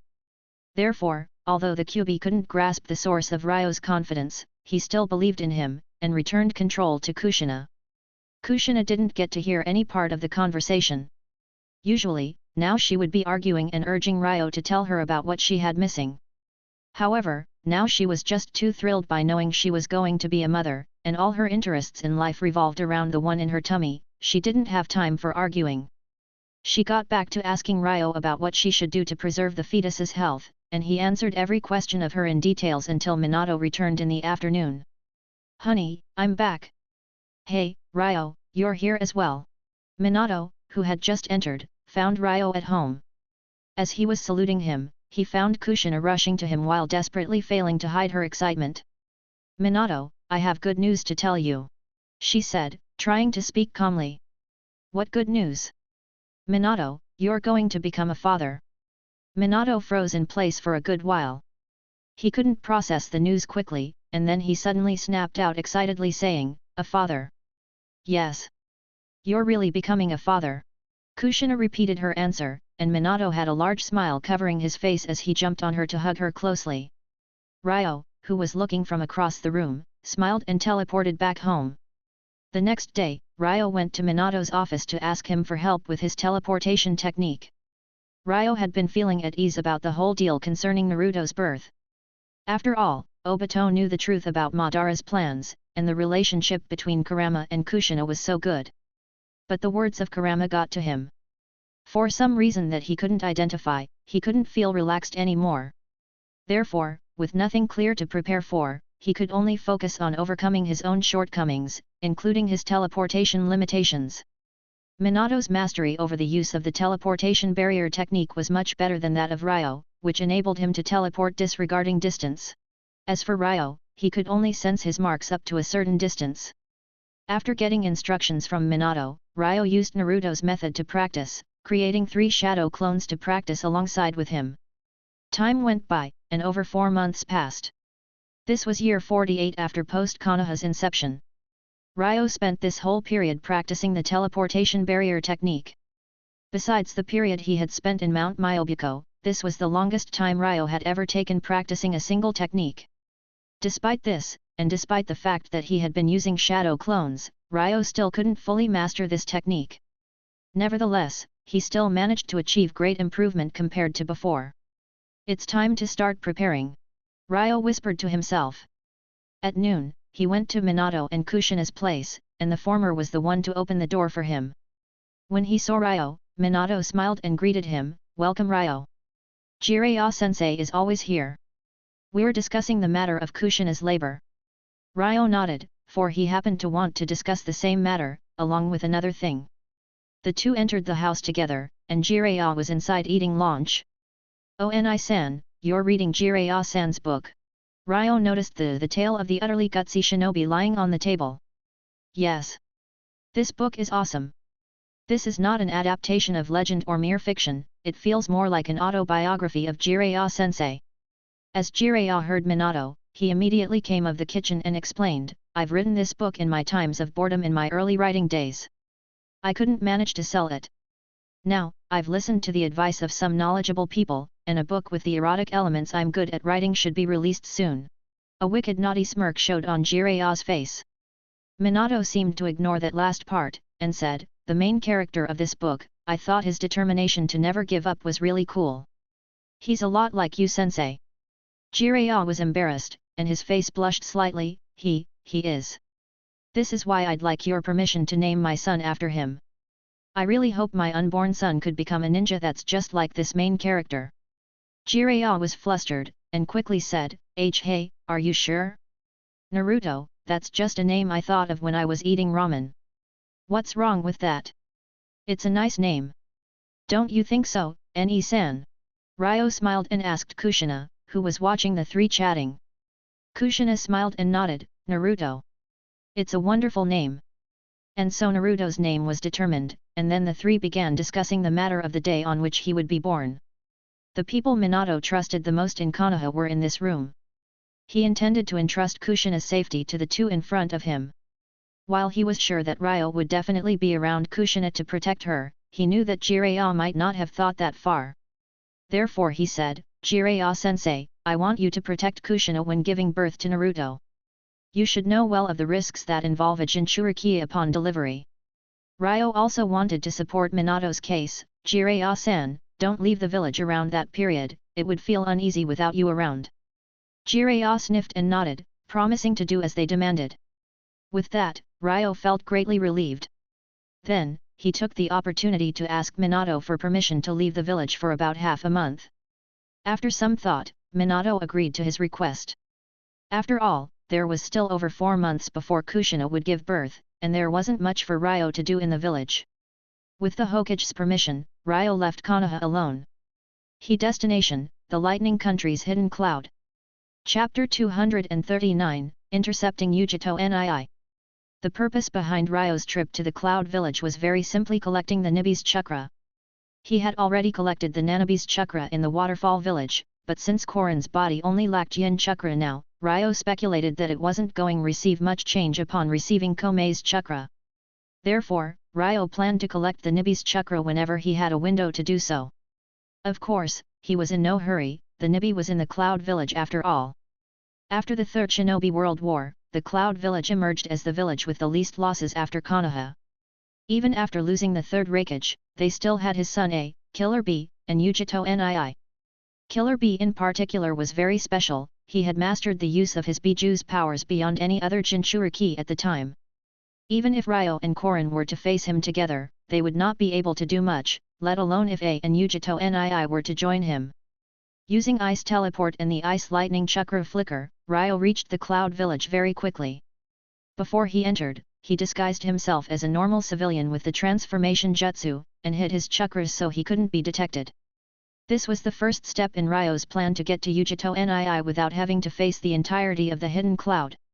Instead of digging behind the rabbit through its nest, wait for it to get to you. Yujito Nii was, above all, a hidden cloud ninja. She was bound to perform various tasks. Ryo's safest bet was to actually leave the lightning country and wait for her to fall in lap. However, such a plan would not work without precise intelligence on her location and targets. Ryo picked the guise of a civilian, for that was the optimal way to get a ninja to drop their guard.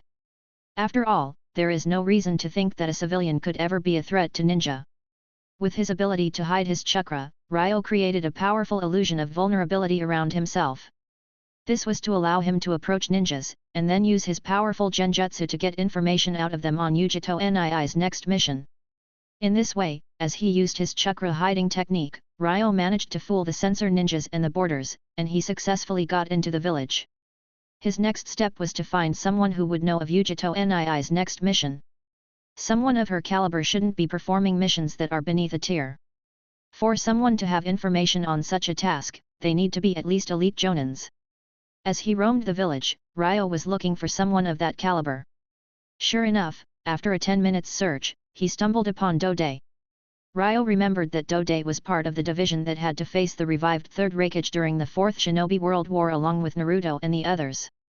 He was also shown to be the auditor of the B candidates through the double lariat test. Ryo's eyes shined, for this was the perfect target. He went into action by walking by Dode's side, brushing into him ever so subtly while planting a very small ice flower to his coat. Ryo then found himself a hotel to stay in, and at night, he teleported to Dode's side through the ice flower. His move was too sudden, and Dode immediately fell to his genjutsu. Ryo first stopped Dode from moving, and began to read his memory with his clan's secret techniques. By doing so, Ryo learned that the Hokage still practices the double lariat every single day, in the same location where the test for B was held. He thought about this, and decided to seize this opportunity. The next day, Ryo controlled Dode and made him go to the area where the fourth practices the double lariat with B. A few minutes later, A arrived to the site. Based on the memories he had already invaded, Ryo made Dode act and talk as normally as possible. Therefore, A had no doubts. After the training ended, Ryo got Dode to chat with A normally. To not provoke the Hokage suspicions, he made sure to randomly ramble on as if nothing important was happening. As the conversation went on, Yujito Nii was mentioned unintentionally, and Ryo took this opportunity asking, "Speaking of her, where did she go recently? I haven't seen her in a while, Hokage-sama." "She went to escort a caravan to the land of rice fields. Given how much time she had taken to get there, she should be on her way back now." "Well, I'm going now, I'll see you at the office, Dode." After saying that, A turned around and left. The land of rice fields is the country that is to become the Sound Country, and the place where Orochimaru established the hidden sound. Ryo controlled Dode to return home, and then using his Mangekyo Sharingan to fortify his genjutsu, he convinced Dode that all that happened was a normal conversation with the third. Later on, Ryo controlled Dode to get back to the test field for the double lariat. As the genjutsu was lifted, Dode felt nothing wrong besides some dizziness that made him very uncomfortable. After taking a seat and resting for a while, the dizziness disappeared, and Dode got back to his daily peacetime schedule. As for Ryo, he immediately teleported to a teleportation barrier mark he had left on the Lightning Country's borders. Then, he rushed towards the land of rice fields. Catching Yujito Nii on her way back from a mission was a rare opportunity that's not to be missed. Ryo had to intercept her as quickly as possible, for the further she is from the Lightning Country, the better. He wouldn't want the hidden cloud to receive news of his raid too soon. Just like A speculated, in the land of rice fields, Yujito Nii had just finished her mission, and she set off with her team to get back to the Cloud Village. After a decent distance, the sky gradually began to grow dim. With her task finished, Yujito was not in a hurry. She ordered her team to stop moving forward and to set a camp to stay for the night. As the team lied down in the camp, a thunderbolt suddenly cut through the night and landed before them. Ryo saw Yujito Nii and instantly recognized her, and so did she, for this was an old opponent. Ryo was far beyond her in power, and more comparable to the fourth Hokage. Her along with the Nibi were no opponents of his. At this thought, she became rather flustered, and then carefully asked, Ryo Yamanaka, what brings you here? Yamanaka smiled and replied, I came to borrow something from you. And what is that? The Nibi's chakra. Immediately upon hearing Ryo's words, Yujito Ni entered the tailed coat mode. Oh, it looks like you're not just going to give it to me? Then I will have to take it myself. Chapter 240, Korin's Evolution. While she had heard of Ryo's speed, Yujito Nii only realized how fast he truly was when seeing him. She was in cold sweat, knowing that she could not run. She knew all too well, that her only option was to fight. The Nibi's chakra began to surge out of her, and soon, her whole body became dark red. Ryo, do you need me to help? Korin felt the Nibi's chakra surging. No. Against just the Nibi, I won't have much trouble.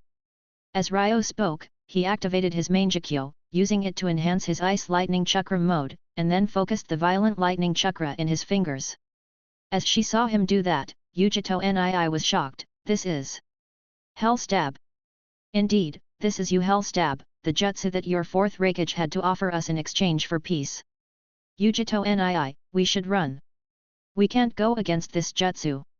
If we go for a fight, we will die. The Nibi reminded Yujito Nii. She bit her lip, turned around and ran away helplessly. Unfortunately for her, she was late, and Hell Stab was ready. Behind the flustered Jinchuriki, there was a horrible lightning chakra.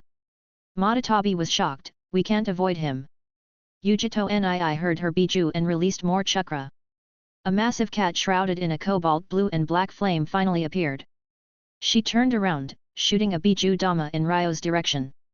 The biju dama and Hell Stab collided, causing a massive explosion that set off a lot of dust.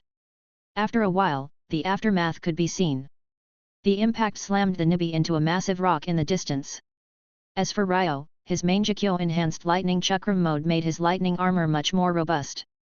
After the impact, his body was unscathed, and only the lightning chakra armor was broken. He wasn't about to repair it however, for what he did was condensing an ice bow and an ice arrow in his hand. The Nibi felt the natural energy gathering in Ryo's hands, and it struggled to get up and escape. Unfortunately, Ryo did not give it this opportunity. The arrow was released, and in a heartbeat, the Nibi was caught frozen inside an ice flower. Ryo approached him, preparing Chidori, and then melted the ice directly cutting off one of the biju's tails with Chidori Iso, sealing it directly within a scroll. Giving the beast no room to react or retaliate, he directly teleported to the Wind Country's territory. Ryo estimated that by getting the Nibi's chakra on top of the Nanabi's, Korin should evolve greatly, which could be somewhat dangerous. Therefore, he chose the Wind Country's desert as location for this operation. Korin, come out. Ryo opened his ninja bag, and Korin immediately jumped out of it to the ground. As she landed, she absorbed chakra from Ryo's body, and soon, a mighty water Kirin appeared in the desert. Ryo took the scrolls with the Nanabi's and the Nibi's chakra and asked, "Are you ready, Korin?" She nodded and replied, "I can't wait."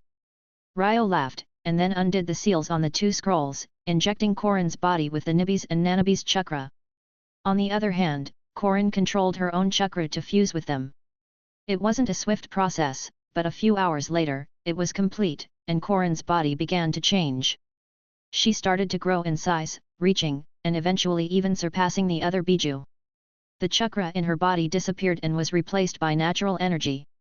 Like the Juabi, she became an incarnation of natural energy itself. It wasn't just that. Ryo, who was sensitive to natural energy, could clearly perceive the surrounding natural energy flooding into her body like a massive tide. As Korin absorbed the incoming energy, something strange happened, she grew a third eye on her forehead. It looked the same as the Rin Egan, but was red in color. As Korin evolved, the surrounding environment also gradually changed. In the desert that hadn't seen rain for many years, dark thunder clouds gathered in the sky, and raging winds howled through the dunes. The scene even reminded Ryo of the occurrences caused by the Juabi's transformation to its second form. Meanwhile, in the Rain Country, Black Zetsu was lurking near the Akatsuki. Suddenly, he felt a surge of natural energy, far far away. It felt like the Juobi was being resurrected. However, being familiar with the Juobi, Zetsu Black knew that this wasn't it. The scale of what happening was way smaller than should happen upon its resurrection. Black was eager to find out what was happening, but he was tied to monitoring Nagato. With the latter having the Rinnegan, White Zetsu could only remain undetected in spore form. Therefore, Black Zetsu had to do the monitoring himself. Note: Black Zetsu could avoid being detected even by the Rinnegan, like when hiding from Madara until the last moments of his life. It wasn't only Black that sensed Korin's transformation, the inhabitants of all three unexplored sage regions sensed it. This natural energy surge was far beyond anything that they had ever encountered. Silence took over their lands as they all stared into the distance. The matter lasted for hours, before natural energy stopped flowing into Korin's body. The sky cleared up, and wind finally calmed down. Korin slowly opened her eyes, but she did not move, remaining still in place. Korin! Ryo tried to call her, but a while passed and she did not respond. As he failed to get her to respond, Ryo could only try to establish a spiritual link with Korin, and before he could speak, he heard her voice in his mind. Ryo, this is too much, my power is growing too quickly. It's overwhelming my soul, and I cannot control it at all. Ryo heard Korin and he frowned. He did not expect this to happen, and could only ask, what should I do? After some silence, Korin answered, take away all my power, get it back into your seal and let me get back to being a ragdoll cat. My soul is still growing and getting stronger, I should be able to control this power, but not now. Ryo nodded, and sealed all of Korin's power in his body. She gradually got smaller as that happened, eventually changing back to the form of a ragdoll cat. After changing back, she finally was able to control her body like she predicted. As for Ryo, he also found that some unexpected changes occurred to him as well. Chapter 241, Suzuki's Birth. Korin's power went back into the seal, and by the time that was done, he felt his spirit was submerged within an ocean of natural energy. Obviously, this was Korin's power. However, unlike what happened with her, the power was lying quietly within the seal without any signs of fluctuation. Ryo felt eager to try using this energy, and he tried to enter Sage mode. It was a success. This meant that, to him, Korin's natural energy was controllable, and he could access Sage mode without having to rely on the Yin seal. Immediately, Ryo went on to condense an ice bow, also using Korin's energy. As he pulled his arm, the bow and arrow formed instantly, and a horrifying amount of natural energy was gathered within the arrow without any gathering time. Ryo went on and experimented with several other ice jutsus, just to realize that they were all instant. Ryo never expected this, and was extremely excited, and even happier with the completion of Korin's evolution. She, on the other hand, looked at him with slight envy. Ryo, calm down. I have something to say to you. What? Ryo asked Korin after taking her out of his bag. I have completed my evolution. I'm now a Juobi-like being. This means that while its power is different than mine in quantity, it's no different in quality. You can benefit from this, and eventually reach the Six Paths Sage mode. I knew it. Ryo was surprised even happier as he heard Korin's words. Well, now you're sure, so stop being such a retard and let me talk.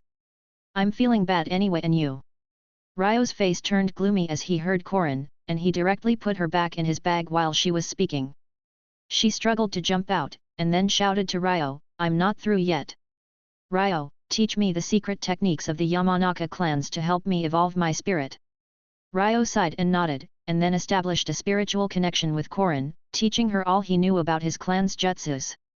When done, he then asked her, Korin, how long should it take before you can control your strength now?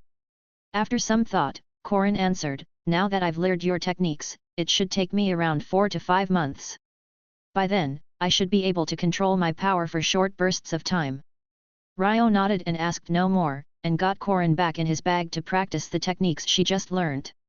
Then Ryo did not immediately return to Konoha, instead teleporting to the Wave Country. He did just experiment with many ice jutsus, but he hadn't tried Ice Colossus yet. This was mainly before he was in the desert, and Korin couldn't use her usual power to give him water. Therefore, he decided to go to a non-enemy country to experiment with Ice Colossus. Ryo found a small lake, and used its water to enter Ice Colossus. This time, he was using Korin's natural energy. As a result, the Colossus was much more stable than before. The last time he used it, the Ice Colossus was managing to get foreign natural energy from its environment. Now, this was perfected, and it became the same as a part of nature itself. A few hours passed, and the Ice Colossus was still there, showing no signs of being about to dissipate. In the end, Ryo could confirm something: whatever energy the Ice Colossus was consuming, it could replenish it just as quickly from its surroundings. Now, as long as Ryo chooses to, he could remain in this state indefinitely. With this experiment done, Ryo moved back to Konoha. After meeting and informing Minato that he was back, he returned to Konoha's hospital to work again. Time went on, and as days went, 12 kids of Neichiro's generation were born one after the other. On July 23, year 48, a member of the Uchiha clan came to the hospital in a hurry.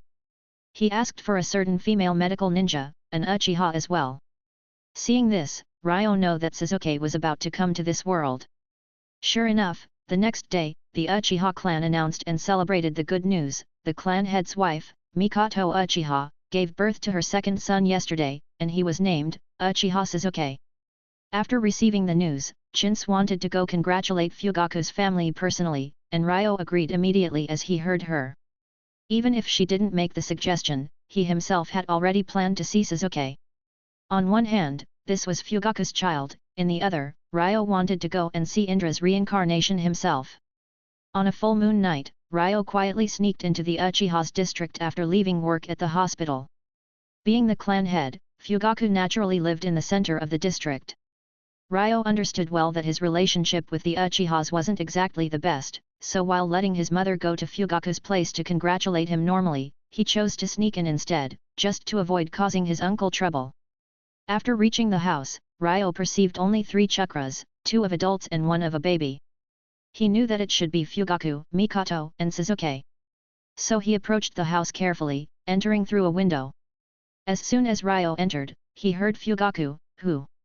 The latter immediately activated his Mangekyo, and his Sharingan's strength increased rapidly. Nowadays, he was a Kage tier ninja. When Ryo entered, he was hiding himself, so he was easily discovered by him. "It's me, Fugaku-san. I'm here to see Sasuke," Ryo said from the back room. "Oh, it's you, Ryo. Welcome." Fugaku smiled and relaxed after confirming it was none other than Ryo. After Ryo and the new parents chatted for a bit, Fugaku offered to let him hold Sasuke. Of course, Ryo wasn't going to refuse, taking the baby from Fugaku's hands. Looking at the young Sasuke sleeping in peace, Ryo realized what drove all the young girls mad about him when he slightly grew up: the kid was rather handsome. After sighing, Ryo began to perceive the child's chakra, trying to find yin chakra that's above normal for a child his age. However, Ryo found nothing unusual about him, and could only give up, handing the child back to his parents. After returning Sasuke to Fugaku, Ryo congratulated the parents once more, and before leaving, he left Sasuke a chakra-absorbing blade as a present.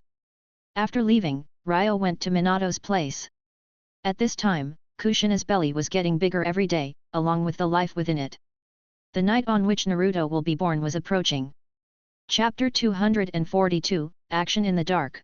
In the Water Country, the Mist Village, the 4th Mizukage was looking at some of the orders he had issued since becoming Kage.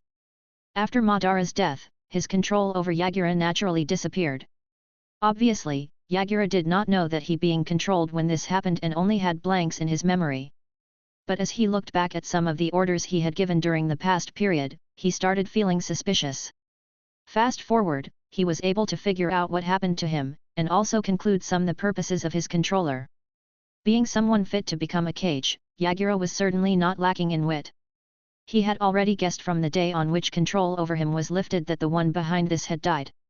Therefore, he started thinking about sneaking into the Rain Village himself and find out about this Akatsuki that his orders were linked to. After days of hesitation and consideration, he finally decided to take risk and go try to find out. Yagura handed over the ruling of the village to his councils, and left their head a task of picking the ninjas in the village who are fit to be Mizukage, and then left. However, he did not know that his every move was being closely watching by the white Zetsus around the village. Upon his departure, Zetsu immediately reported to Obito, who had been lurking in the Water Country. He popped out of the ground saying, "Obito, Yagura left the hidden mist, and is now heading towards the rain country. From under his mask, Obito's eye shined as he said, he's finally making a move. Zetsu said, yeah, I did not expect him to take so long hesitating with all the clues left behind to him by Madara-sama.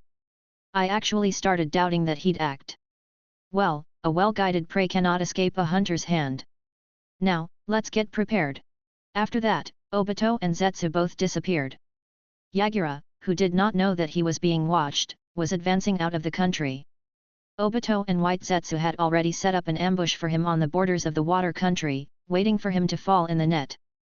Yagura moved very fast, and in no time, he reached the ambush. As he stepped in the right spot, White Zetsu activated a barrier to rise and trap him in.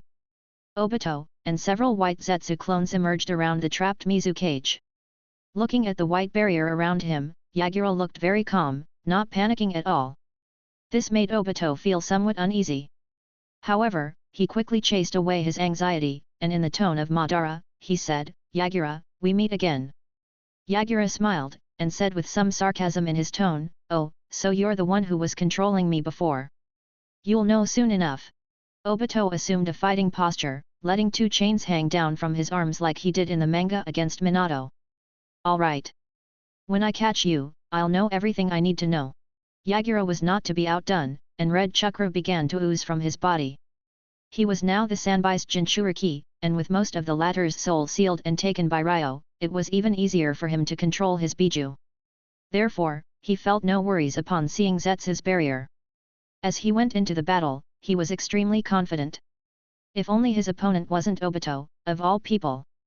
While he had the power of the Sanbai on his side, Obito's Kamui made him nearly invincible. Yagura used the Sanbai's chakra to dash forward, and his fist clad with lethal Biju chakra went right through Obito, just to hit thin air. He found himself on the other side, in disbelief of Obito's hack. Yagura immediately realized that he couldn't win the way, he couldn't beat what he couldn't touch. Therefore, he decided to use the Biju's power just to break through the barrier and leave the seemingly invincible enemy behind. As he saw the Sanbai forming before him, Obito laughed out loud, and used the Mangekyo to directly control the Biju's consciousness. Yagura wasn't about to remain idle, putting on fierce mental resistance. However, against the Mangekyo, and with an already weakened soul for his Biju, he stood no chance. His perfect Biju form was automatically lifted, and he fell to the ground. Immediately, Obito flickered before the Mizukage, using Genjutsu on him to control him once again. Seeing that Obito had finished dealing with Yagura, White Zetsu lifted his barrier. Yagura, his eyes sluggish, walked towards him. He was ordered by Obito to return to the Mist Village and continue his work as Mizukage like usual. With Yagura gone, Obito asked, now we've dealt with Yagura, so what's happening on Black's side? Are the Akatsuki making any moves? White shook his head and replied, we've made no progress on that front for the time being. The young man having Madara-sama's eyes is being so righteous. In that case, let's not wait for them. Tell Black Zetsu to come, I need him to help me find two people. White Zetsu asked, looking for someone. Who? You will know when it's time. Obito did not answer White's question. Where are these people? You can always tell me. White Zetsu insisted on asking. The fourth Hokage's wife is giving birth soon, that's Kushina, the Kyubi Jinchuriki. I intend to take this opportunity to give Konoha a present. After hearing Obito, White just disappeared into the ground with no more questions. In Konoha's hospital, Minato teleported in with Kushina to do some tests, and to determine the specific date of her labor. Being the Kyubi's Jinchuriki, the strongest weapon of war that Konoha had, her giving birth was certainly not something trivial. It was necessary to confirm the date in advance, so that the site for the birth could be secretly prepared. In the end, Kushina's birth was expected to happen approximately around October 15, which was around a month and a half away. In the Hokage's conference room, Minato, Jiraiya, Hiruzen, Sakumo, and Ryo, the 5 Kage-tier ninjas gathered. With a serious expression on his face, the third said to everyone, we are here today to discuss the matter of protecting Kushina while she's giving birth. A Jinchuriki giving birth is no small deal. We should be on the same page and prepare well, so go ahead and say your thoughts. Old man, you shouldn't worry so much. Konoha has so many Kage-tier ninjas, and we have barriers all around the village. No matter what happens, we should be able to react on time. Jiraiya sounded very optimistic. Sakumo on the other hand was somewhat dissatisfied with his attitude. We can't be too careful, Jiraiya. I think it will be necessary to get the village on alert on that night. Perhaps, we should have Umbu soldiers disguised as civilians, and have more surveillance on any outsiders who could happen to be in the village at that time. Sakumo-san is right. We can't be careless, but I think we shouldn't strengthen the village's state of alert. It would be better and stealthier to just have some Umbu around the designated site. Everyone expressed their opinions, and only Minato remained silent. All eyes were at him for a while, and then, he eventually stood up and left his seat of Hokage saying, Kushina is the most important person in the world to me. I want you all to protect her. I don't think the circumstances can get too safe. This is not a Hokage's order, this is a concerned husband's request. Hearing Minato, everyone looked at each other, their eyes saying, we must protect her. Chapter 243, The Kyuubi's Night, 1. Year 48, on September 22, Shikemu Nara was born. Inoichi Yamanaka and Choza Akamiki were the first to go congratulate him. The next day, the roles were reversed, as everyone was congratulating Inoichi for Ino's birth. All 12 besides Naruto and Hinata were already born.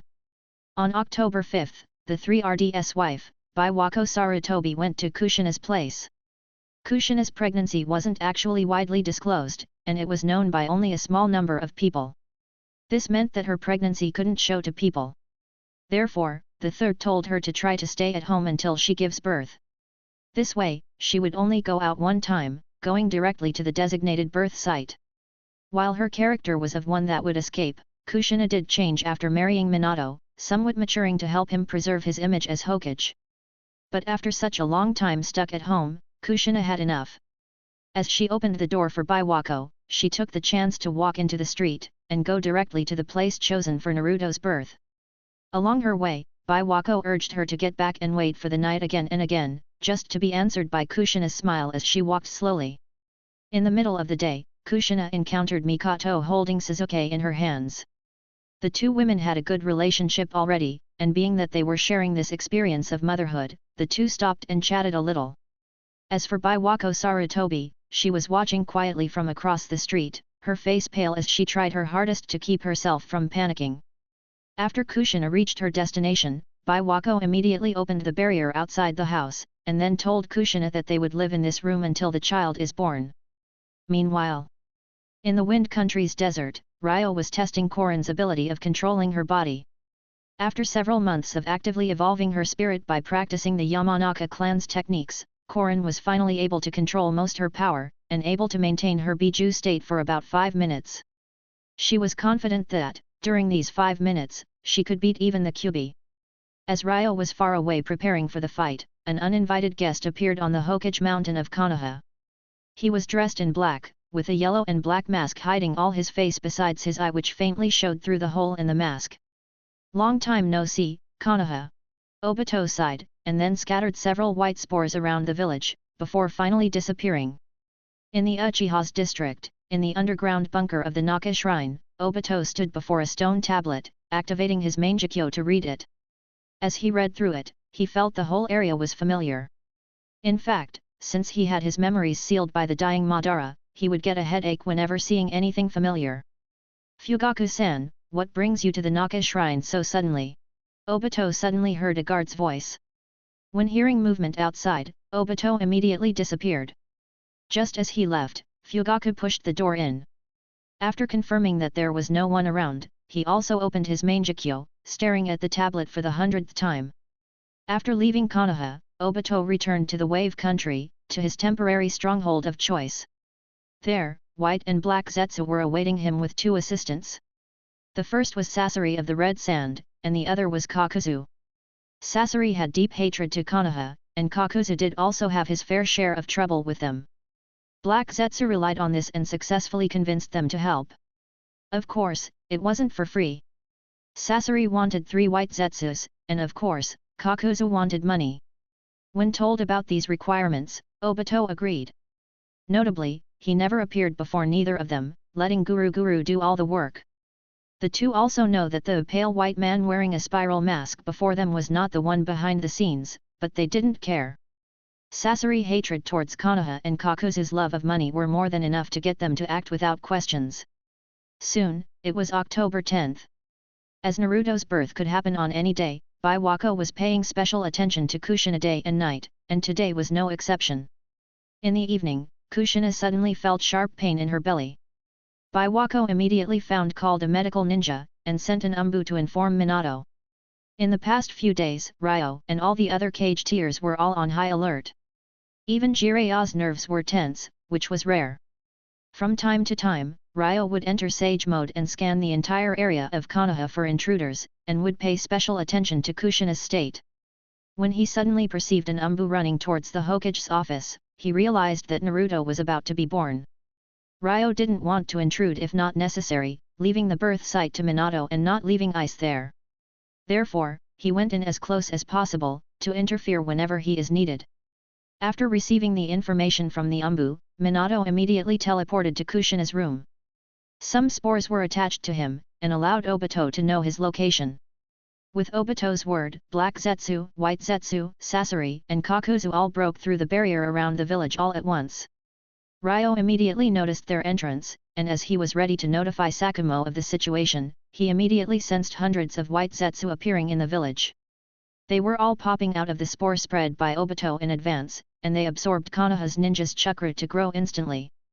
To top this off, they all immediately used their special transformation technique to blend in with Konoha's ninja. All of a sudden, Konoha had doubles of many of its men, and the entire village fell into panic immediately. Ryo's face changed heavily, and he immediately established a telepathic link with Sakumo and the others, informing them of the situation.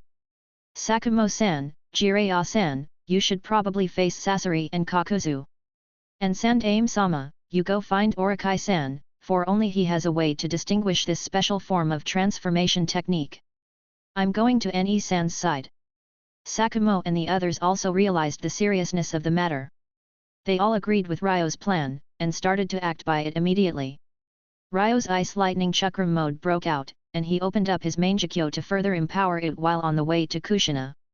However, with Obito taking so long to make his plan, naturally he was well prepared to deal with Ryo. On his way to Kushina, the latter found Black and White Zetsu in his way. Ryo's lightning chakra became fiercer as he stood before the two. He immediately pointed one finger, and then rushed immediately at Zetsu with Hell Stab. White, do it!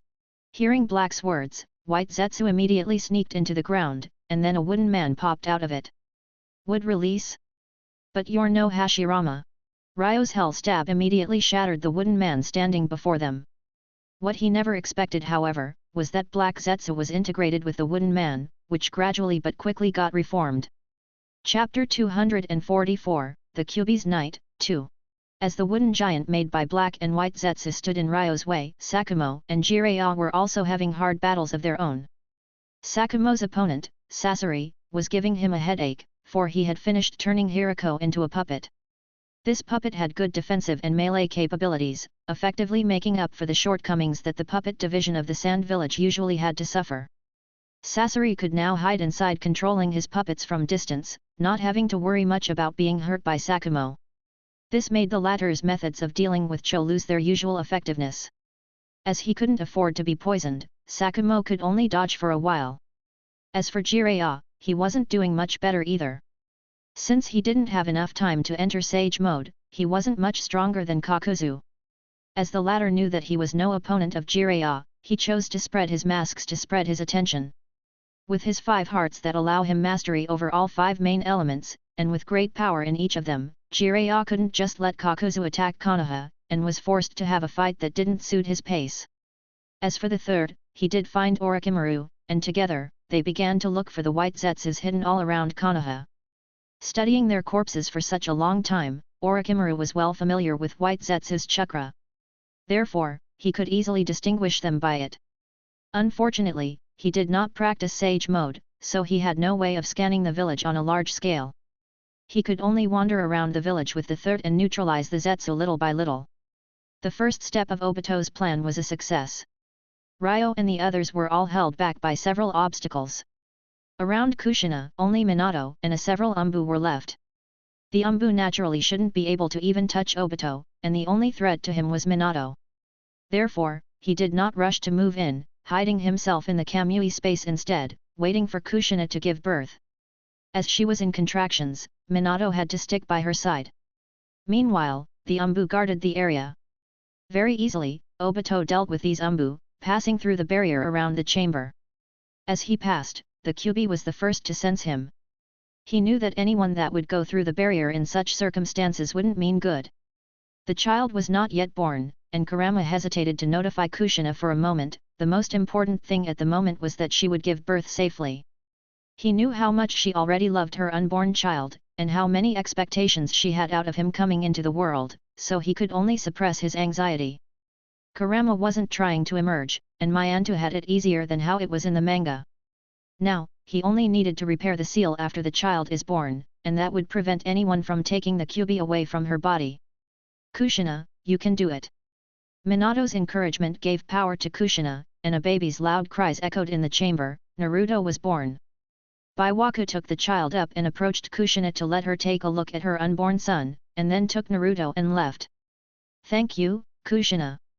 Now, I'll fix the seal. Hold on, Minato. When Kushina was giving birth, there was someone.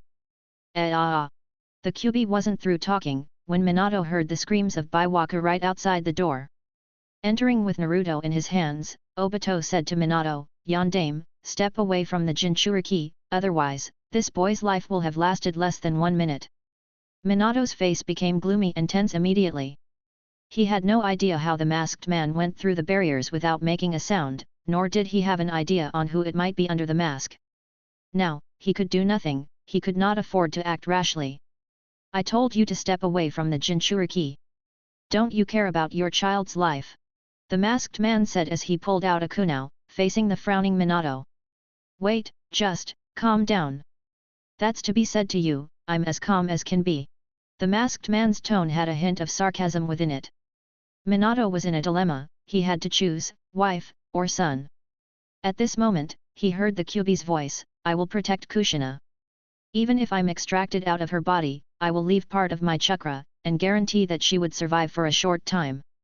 By the time you beat him, you just need to re-seal me again.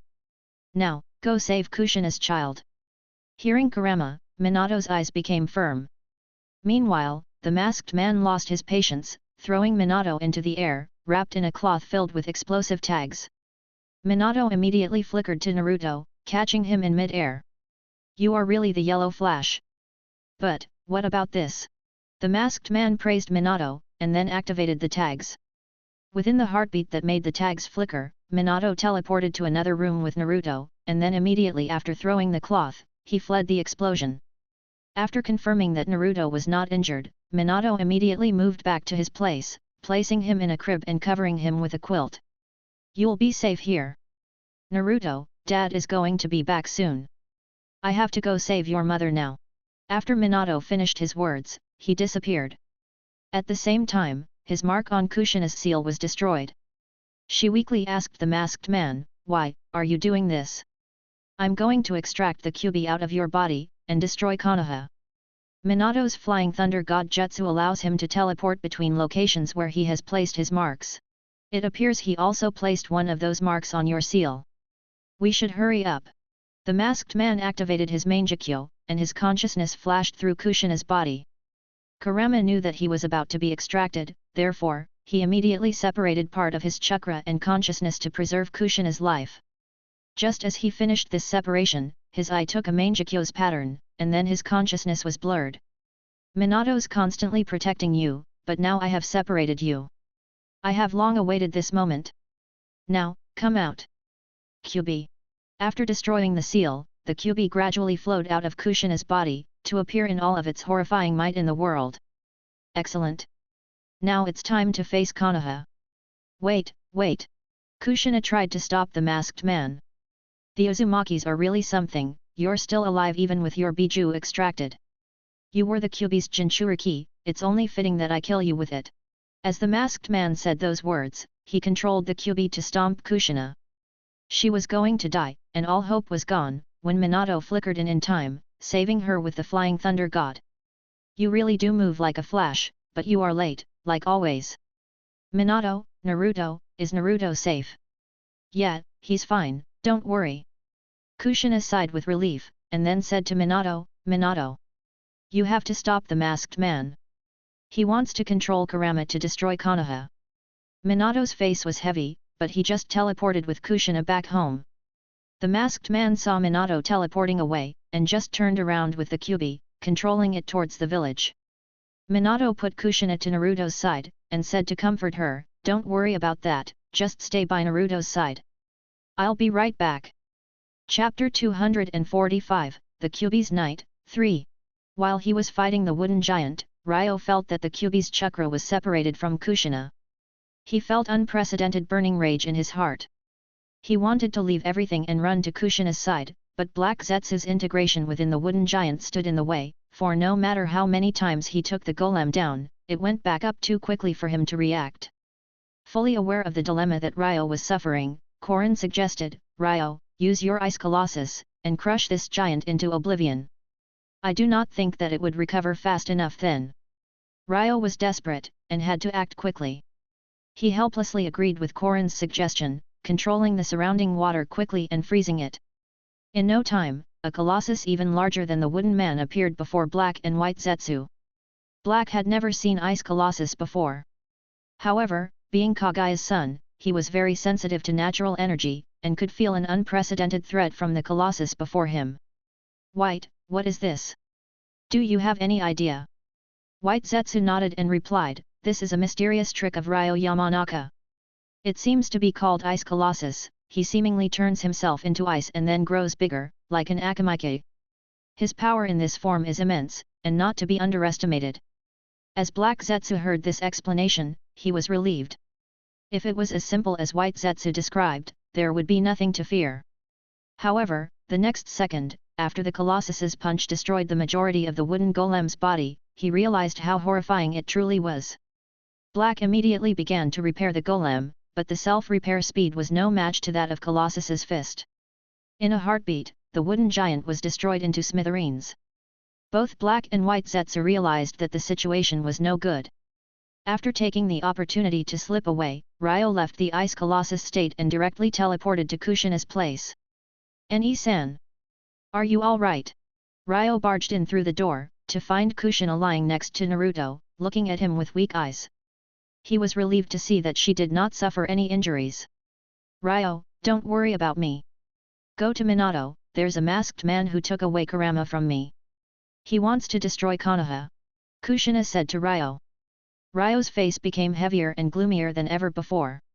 He tried to think, but couldn't, of a reason that could push Obito over the brink and get him to attack Konoha.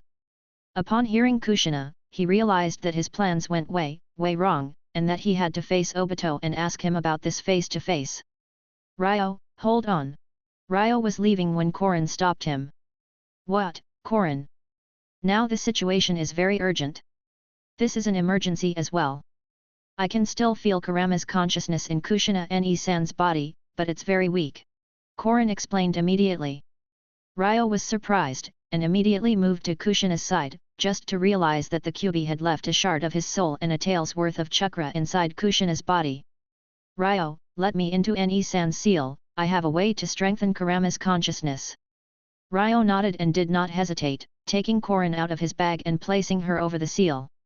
Kushina was still stunned, when suddenly, she felt a familiar feeling. Korin was pulled into her seal. The shard of Kurama's consciousness absorbed Korin's spiritual power and gradually grew, and then Korin injected her own natural energy into Kushina's body. The Kyuubi was originally separated from the Juubi. Now that Korin was a Juubi-like entity, her power was to him equivalent to what a mother's milk is to her son. After absorbing around a quarter of Korin's natural energy and spiritual power, the Kyuubi's consciousness suddenly formed chakra, and a small Kyuubi appeared within Kushina's seal once again. Kurama, is that you? After Kushina sensed Kurama within her, she was excited and immediately asked the small Kyuubi. The Kyuubi did not answer her. Instead, he looked at Korin in amazement. I never expected that you would already turn into the Juubi. He, how do you feel now? Korin smiled in embarrassment. Kurama looked at his own body and said, very good. I have both my yin and yang chakras, my soul is complete, and I have around the equivalent of Sanbai's chakra, which should get stronger in the future. Even without having my initial body sealed back in, I should be able to exist independently. Is that right? Well, congratulations. But Kurama, let me remind you that Ne-san is not doing as well as you are. Kurama was surprised, and then understood Korin, and immediately connected his chakra to that of Kushina.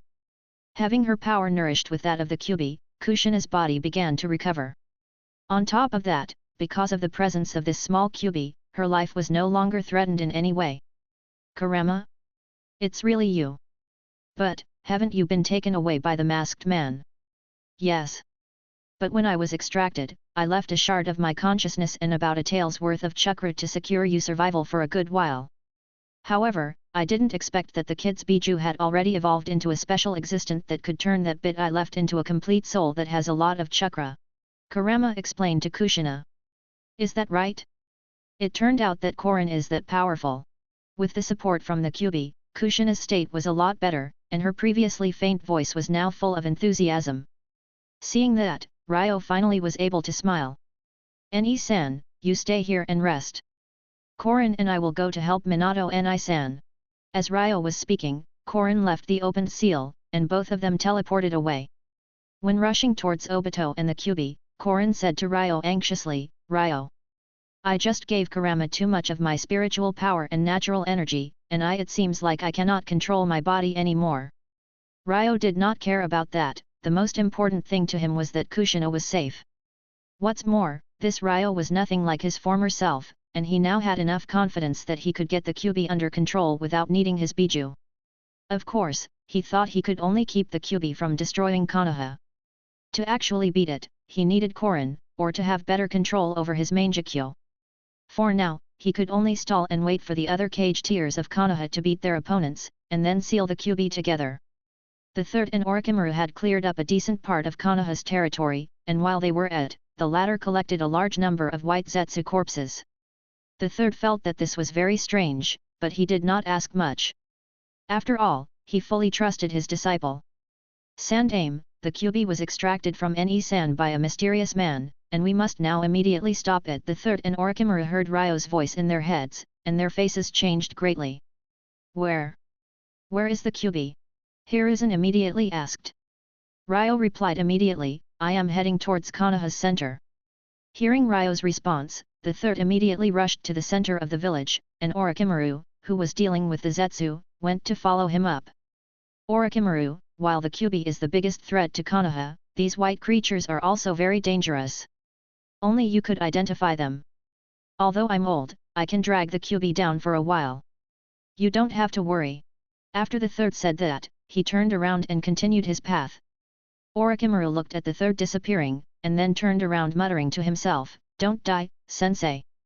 Chapter 246, The Kyuubi's Night, 4. In the center of Konoha, both ninjas and civilians ended their day's work and left to enjoy the serenity of the night. Ever since the Third Shinobi World War had ended, it's been particularly peaceful in the village, and everyone for once was able to relax. No one could foresee what was about to happen. As Obito appeared on the street, he did not hesitate to use summoning, bringing the Kyuubi out of thin air, and clouding Konoha with its horrifying chakra. As his Mangekyo flashed, he said, Go, Kyuubi. Destroy it. As soon as the Kyuubi got Obito's order, it went rampant, crushing the buildings around him. Feeling Kurama's chakra, Ryo teleported to the vicinity and looked at the Kyuubi going mad. Kurama, even with no Jinchuriki, is still too terrifying. Even if I was able to use my strength, it would be very difficult to defeat him in such a short time window. Korin muttered. Ryo, whose face was gloomy, did not pay attention to her. Instead, he began to condense the moisture in the surrounding air into an ice bow. With Korin's natural energy sealed within him, massive amounts of natural energy converged all at once into his ice arrow, which he shot towards the Kyuubi. The ice arrow went directly towards Kurama's back, freezing him instantly. Seeing ice envelope the entirety of the Kyuubi, many of Konoha's ninjas recognized the owner of such a technique, and began to excitedly cheer and shout Ryo's name.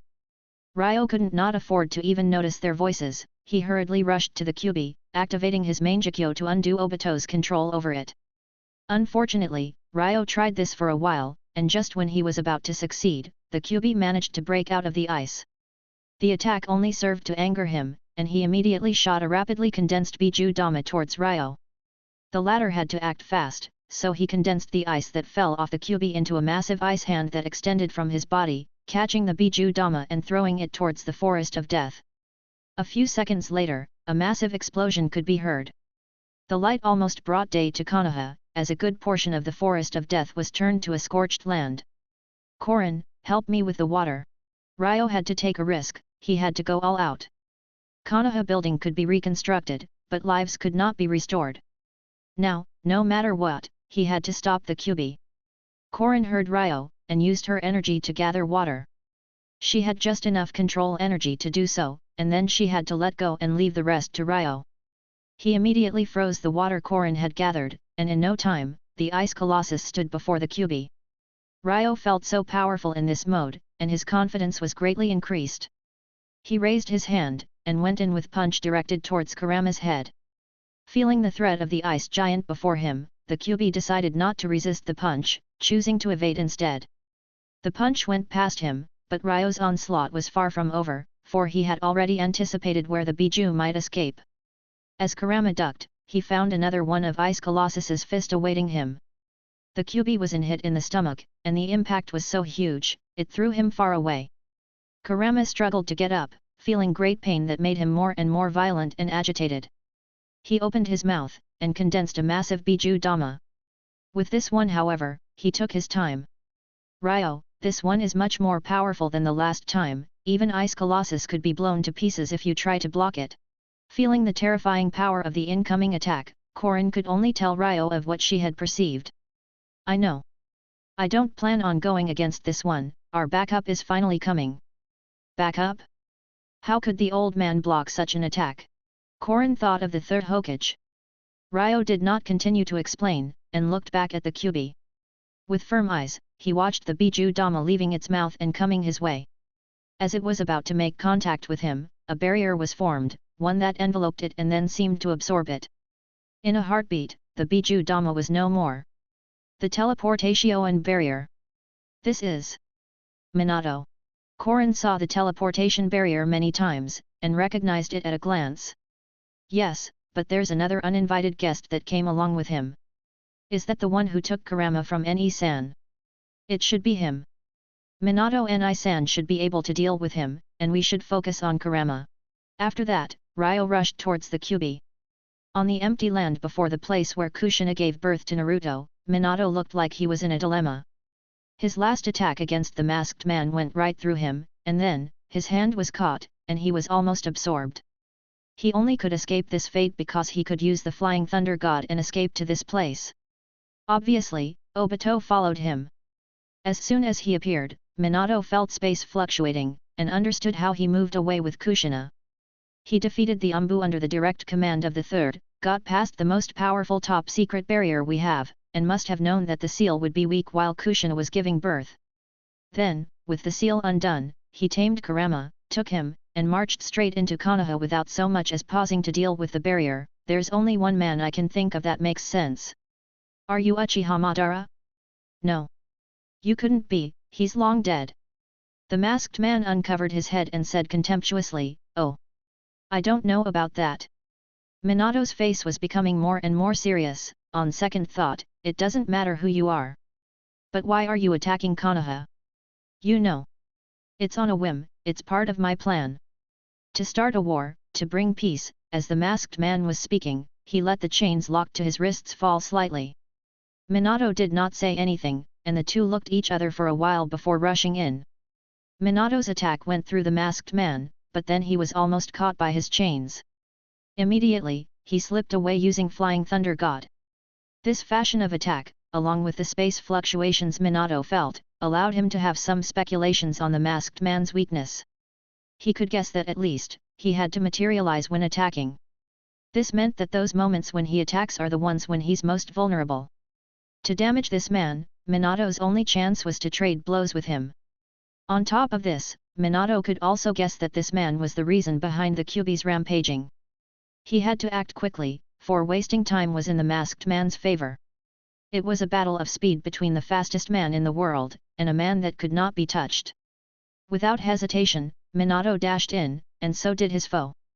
Very rapidly, he threw a flying thunder kunai ahead of him, which just passed through Obito's mask as usual. He then started forming a raise-non, while Obito reached for his shoulder. For once, Minato was behind, and the masked man was closer to his shoulder. As he rematerialized to absorb Minato, he couldn't help but announce his victory. All of a sudden, Minato teleported to the kunai that was still in midair.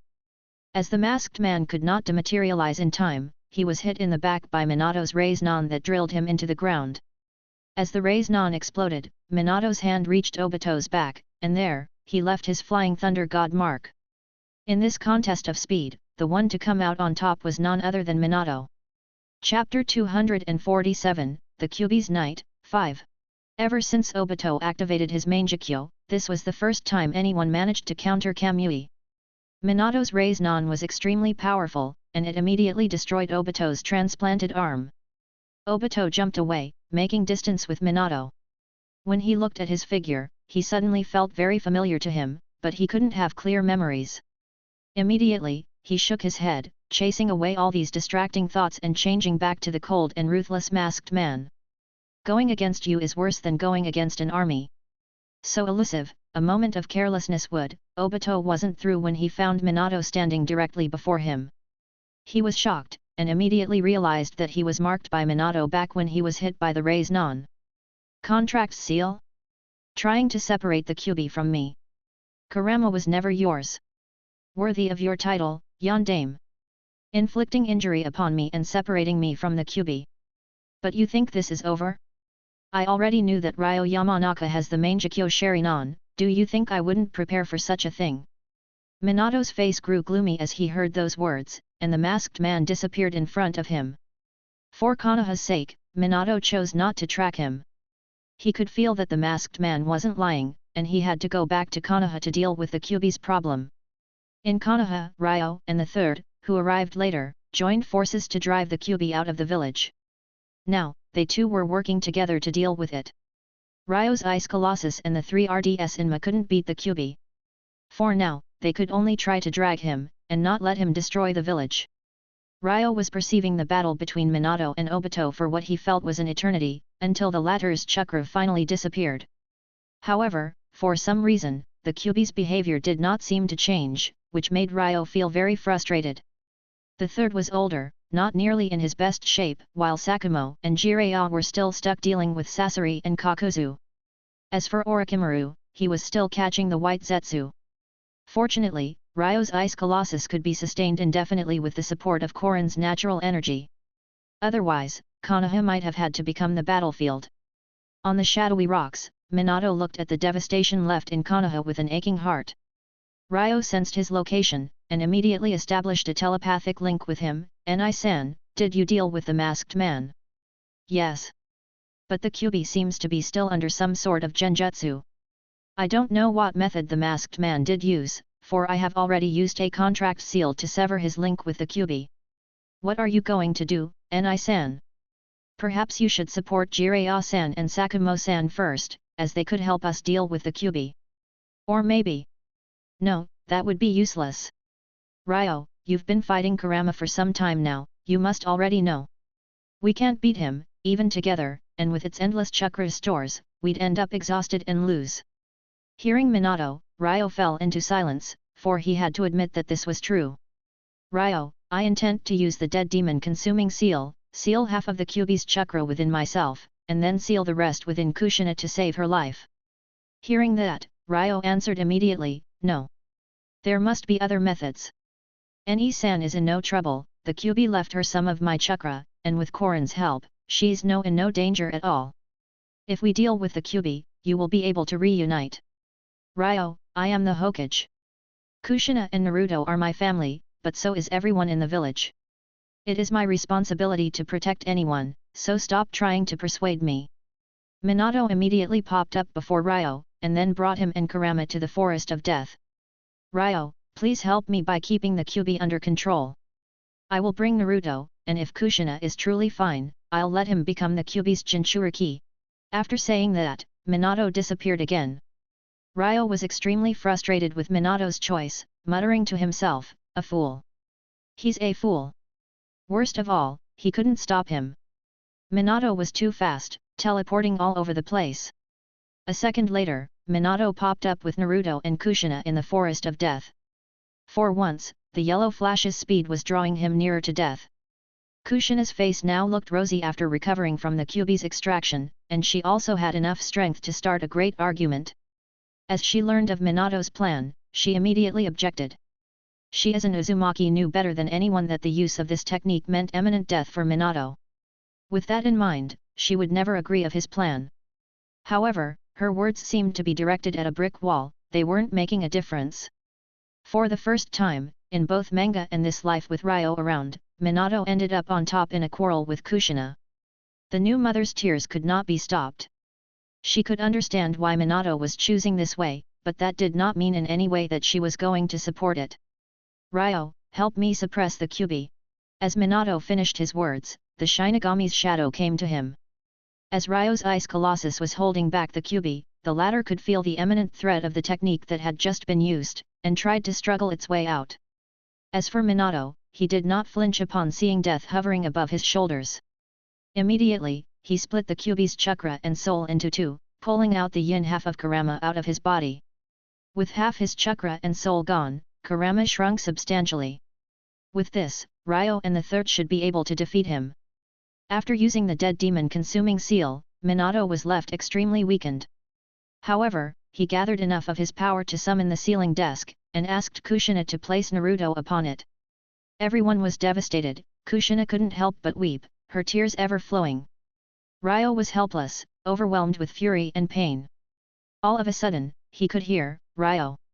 I have good news to tell you. Immersed in his sorrow for the lost Minato, he said to Korin, what good news? What good news could there be? It's that the technique being used by Minato evokes a shadow that does not have a will of its own. It's a mere projection, Ryo. What does that even mean? Ryo could not understand what Korin meant. It means that you can save Minato's soul like you did to Yahiko's, and then find an opportunity to resurrect him. Hearing Korin's words, Ryo's eyes shined brightly, for he now had a way to save the man closest to being his older brother. In fact, Orochimaru's cloning technique was getting more mature every day, and with his extra research on vitality, the resurrection of Minato was very likely to be possible. Thinking of this, Ryo released his spiritual power, and confirmed that all around Minato, there was no fluctuations of spiritual power. This meant that Korin's idea was correct, and that whatever Minato had summoned, it was only a projection. Chapter 248, Battle against the Shinigami. With the remaining half of the Kyuubi suppressed by Ryo, no accidents occurred as Minato sealed it within Naruto. Minato looked at the clueless Naruto, and then at Kushina who was in tears next to him, and smiled bitterly. He wished that he could stay with them, but he knew that it was impossible. He walked to his wife's side with whatever power he had left in him, and hugged her in silence. At this time, Ryo could clearly perceive that Minato's chakra and vitality were at the point of exhaustion. They were being absorbed by the shadow of the Shinigami behind him, and now all that was left was his soul. At this moment, Ryo opened his manjikyo and shouted, Minato, look here.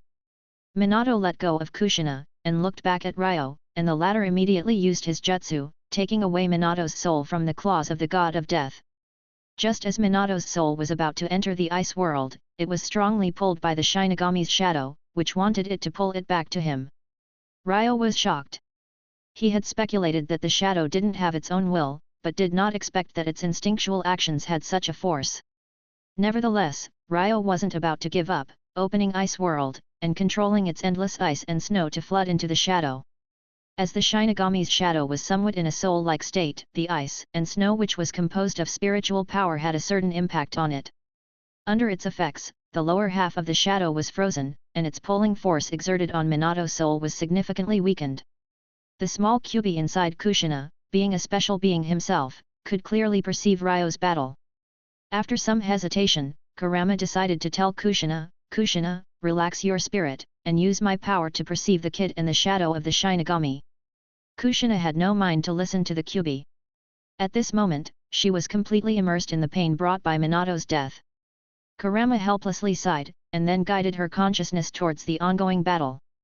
Soon, In her consciousness, she could see the battle between her disciple and the shadow of the god of death over her husband's soul. Perceiving such an unimaginable scene, Kushina was somewhat confused. "Kurama, what's going on?" The Kyuubi shook his head and replied, "I have no idea, but from the looks of it, the kid is trying to capture Minato's soul. This brat might actually have a way to save Minato." When she heard the Kyuubi, light instantly shined within Kushina's dim eyes. There was actually a straw of hope she could hang on to as she watched Ryo going through this battle. The whole thing gradually evolved into a tug of war, with Ryo's ice and snow temporarily gaining the upper hand. Ryo then had the idea of making his power explode out of the ice world, freeze the entire shadow, and take away Minato's soul. But Korin stopped him. "Stop, Ryo. Can't you see? This shadow has begun to absorb your ice and snow." Ryo was once again surprised. Like Korin said, the ice and snow around the Shinigami began to melt little by little, just to be absorbed by it. He immediately closed the ice world. The Shinigami's pulling force was stronger than what he anticipated, and being that it absorbed chakra and vitality, it started to pull his spiritual power composed ice as if it was Minato's. For a moment, Ryo had no idea what to do. "Korin, what should we do now? You can only persist." The Shinigami's shadow had already absorbed all of Minato's chakra and vitality. "He is already dead, and this resistance you're putting should not be happening. If you persist for long enough, you should be able to emerge victorious." Ryo nodded, and he could only follow Korin's advice. To his surprise, she was right. A few long minutes later, the Shinigami's pull was weakened a lot, and it even began to get more and more translucent. Ryo used all his force, and pulled Minato's soul away, getting it directly into the ice world, which he then immediately closed. The tug of war finally ended. The Shinigami could no longer perceive Minato's soul, and with nothing to pull, it could only remain in place. In a short while, it began to dissipate from bottom to top, until it disappeared altogether. Ryo was finally relieved, and he then entered the ice world, examining Minato's soul. He found that it was seriously damaged by the tug of war and the summoning of the Shinigami that occurred. However, Ryo had lost too much of his spiritual power tonight, and had no way of helping Minato repair his soul. All he could do was controlling ice around him into an igloo, in which he put Minato's soul to protect it. By the time Ryo returned from the ice world, the third and Orochimaru arrived to the scene. Hiruzen looked at Minato's cold corpse, and in an instant, he looked many years older. He had always had high hopes of Minato. Although the two had their fair share of political disagreements, the third had always believed that Minato was the best Hokage that Konoha could have. "I'm sorry for your loss, Kushina," he muttered. Then, he could only push through his sorrow. He turned around to Orochimaru, and said to him, "Orochimaru, go help Jiraiya." He then left as well to support Sakumo.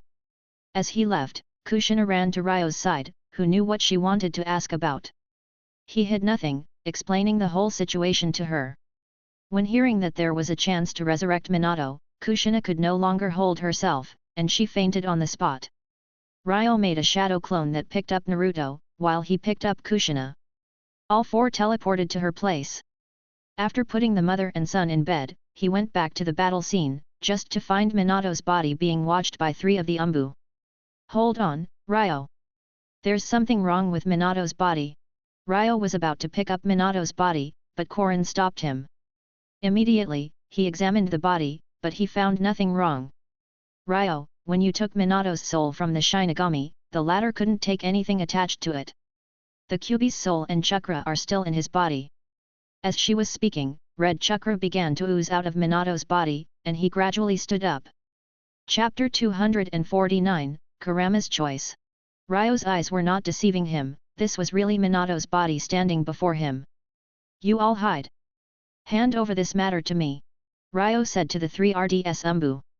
Fools don't become Umbu, and everyone around Minato realized that the horrifying chakra being emitted by Minato's body was nothing that they could deal with.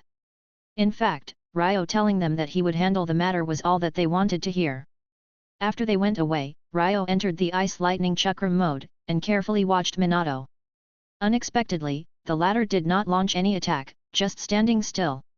"Ryo, try to establish a telepathic link with him. I don't think Kurama is out of control anymore," Korin suggested. Ryo nodded, establishing a spiritual link with the Kyuubi in Minato's body. Immediately, he noticed that Kurama's mind seemed to be lost, and that his thoughts were all chaotic. He tried to communicate with him, talking gently and trying to calm him down. Gradually, Kurama returned to his senses. A few minutes later, he was sober. He had no memories of what happened after Naruto's birth. After sensing that Kurama was back to his senses, Ryo quickly asked, "Kurama, are you awake?"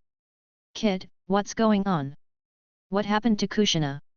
How is she?" Kurama heard Ryo's voice going through his mind and immediately asked him.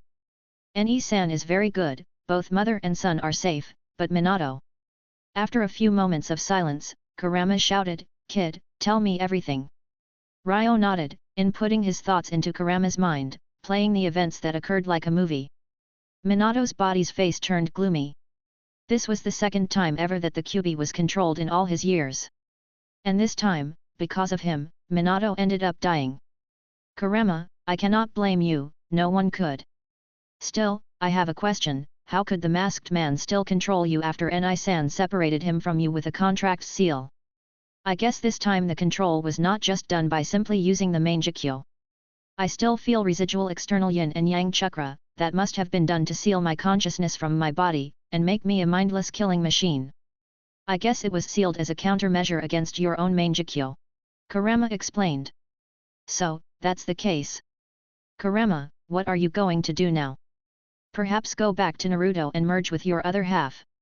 After thinking about it, Kurama shook his head, "We should maintain things as they are for now. From your memories, I've just learned that you have a way to resurrect Minato. I guess this body should be preserved. I only need a portion of Minato's body. The vitality in the body has been exhausted, and I cannot use it anymore. If that's the case, then I guess I should merge with my other half. I also." "Hold on. Kurama, I think your chakra is better off remaining split." Korin poked her head out of Ryo's bag, interrupting Kurama. The Kyuubi glanced at Korin. Just from Ryo's memories, he had already realized that she was now a Kyuubi-like being, so her words held much weight. "Why?" With this in mind, Kurama asked Korin. She answered, "Here's the deal. You're the yin half of Kurama, and your spiritual power is already stronger. I think you should remain outside, and by learning the Yamanaka's secret techniques, with your already spiritual power, and my help, it's likely that you would end up returning to being a full Kyuubi." Listening to her, Kurama began considering her suggestion.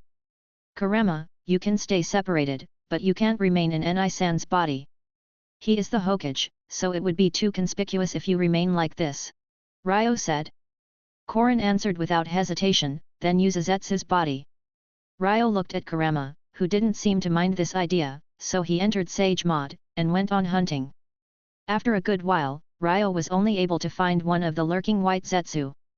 He quickly rushed to him, and then teleported back to Korin and the Kyuubi. "Kurama, do you need me to make a seal on this Zetsu?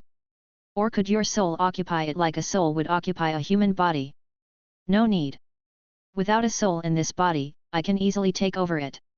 After Kurama finished his words, he immediately left Minato's body to the white corpse of Zetsu. Gradually, it turned into a red-haired ugly middle-aged man. After, Kurama said, "It's not bad. The cells here remind me of those of the first Hokage. However, it's limiting my strength, and now I could only fight at the Yanbai's power, at most. Take your time to adapt. Now, we should go." After saying that, Ryo picked up Minato's body, and teleported with Kurama back to Kushina's place. The Kyuubi hesitated for a long time at Kushina's door, before finally gathered enough courage to push the door in. When Kushina learned that this red-haired middle-aged man was Kurama, she was actually very happy, not even hinting at blaming him. Kurama could finally breathe a sigh of relief. Then, he and Kushina's small Kyuubi, and the half-seeked within Naruto all got in touch. After learning about Kurama's intentions, the two other Kyuubis expressed their support. With everyone reaching a consensus, the only problem was the identity of Kurama in the world. However, that wasn't something to worry about for now. Konoha had just lost their Hokage, and they had no time to control the foreigners in the village. Therefore, Ryo immediately rushed to Sakumo and Sasori. As he reached the scene, Ryo found that Sakumo had already forced Sasori into a corner, crushing his puppet, and cornering him. Jiraiya did the same to Kakuzu and the two villains joined up. Injured, they collapsed to the ground as they were surrounded by 4 cage tiers, and when the third was about to initiate the attack, the masked man suddenly appeared out of thin air. The third did not hesitate, immediately waving his staff at the one who brought them sorrow on this night. His gaze was like that of a demon, but to his surprise, the staff went right through Obito. The third was immediately stunned, and Obito ignored the group surrounding him, walking to Kakuzu and Sasori and preparing to leave with the two. Ryo had no idea about what happened to his old friend, but now was a great opportunity to get rid of Kakuzu and Sasori, and he wasn't going to let it go. I like how Ryo finally didn't care about losing his precious original plot members. Perhaps losing those dear to him could really change his attitude. He lightning chakra flickered to Obito in an instant, who had his body in this world as he reached out to touch his two subordinates. Ryo's movement was too fast, and by the time his hit landed, he couldn't even use Kamui. It was clearly planned by Ryo. Inspired by Minato's performance, he went in and caught him off guard.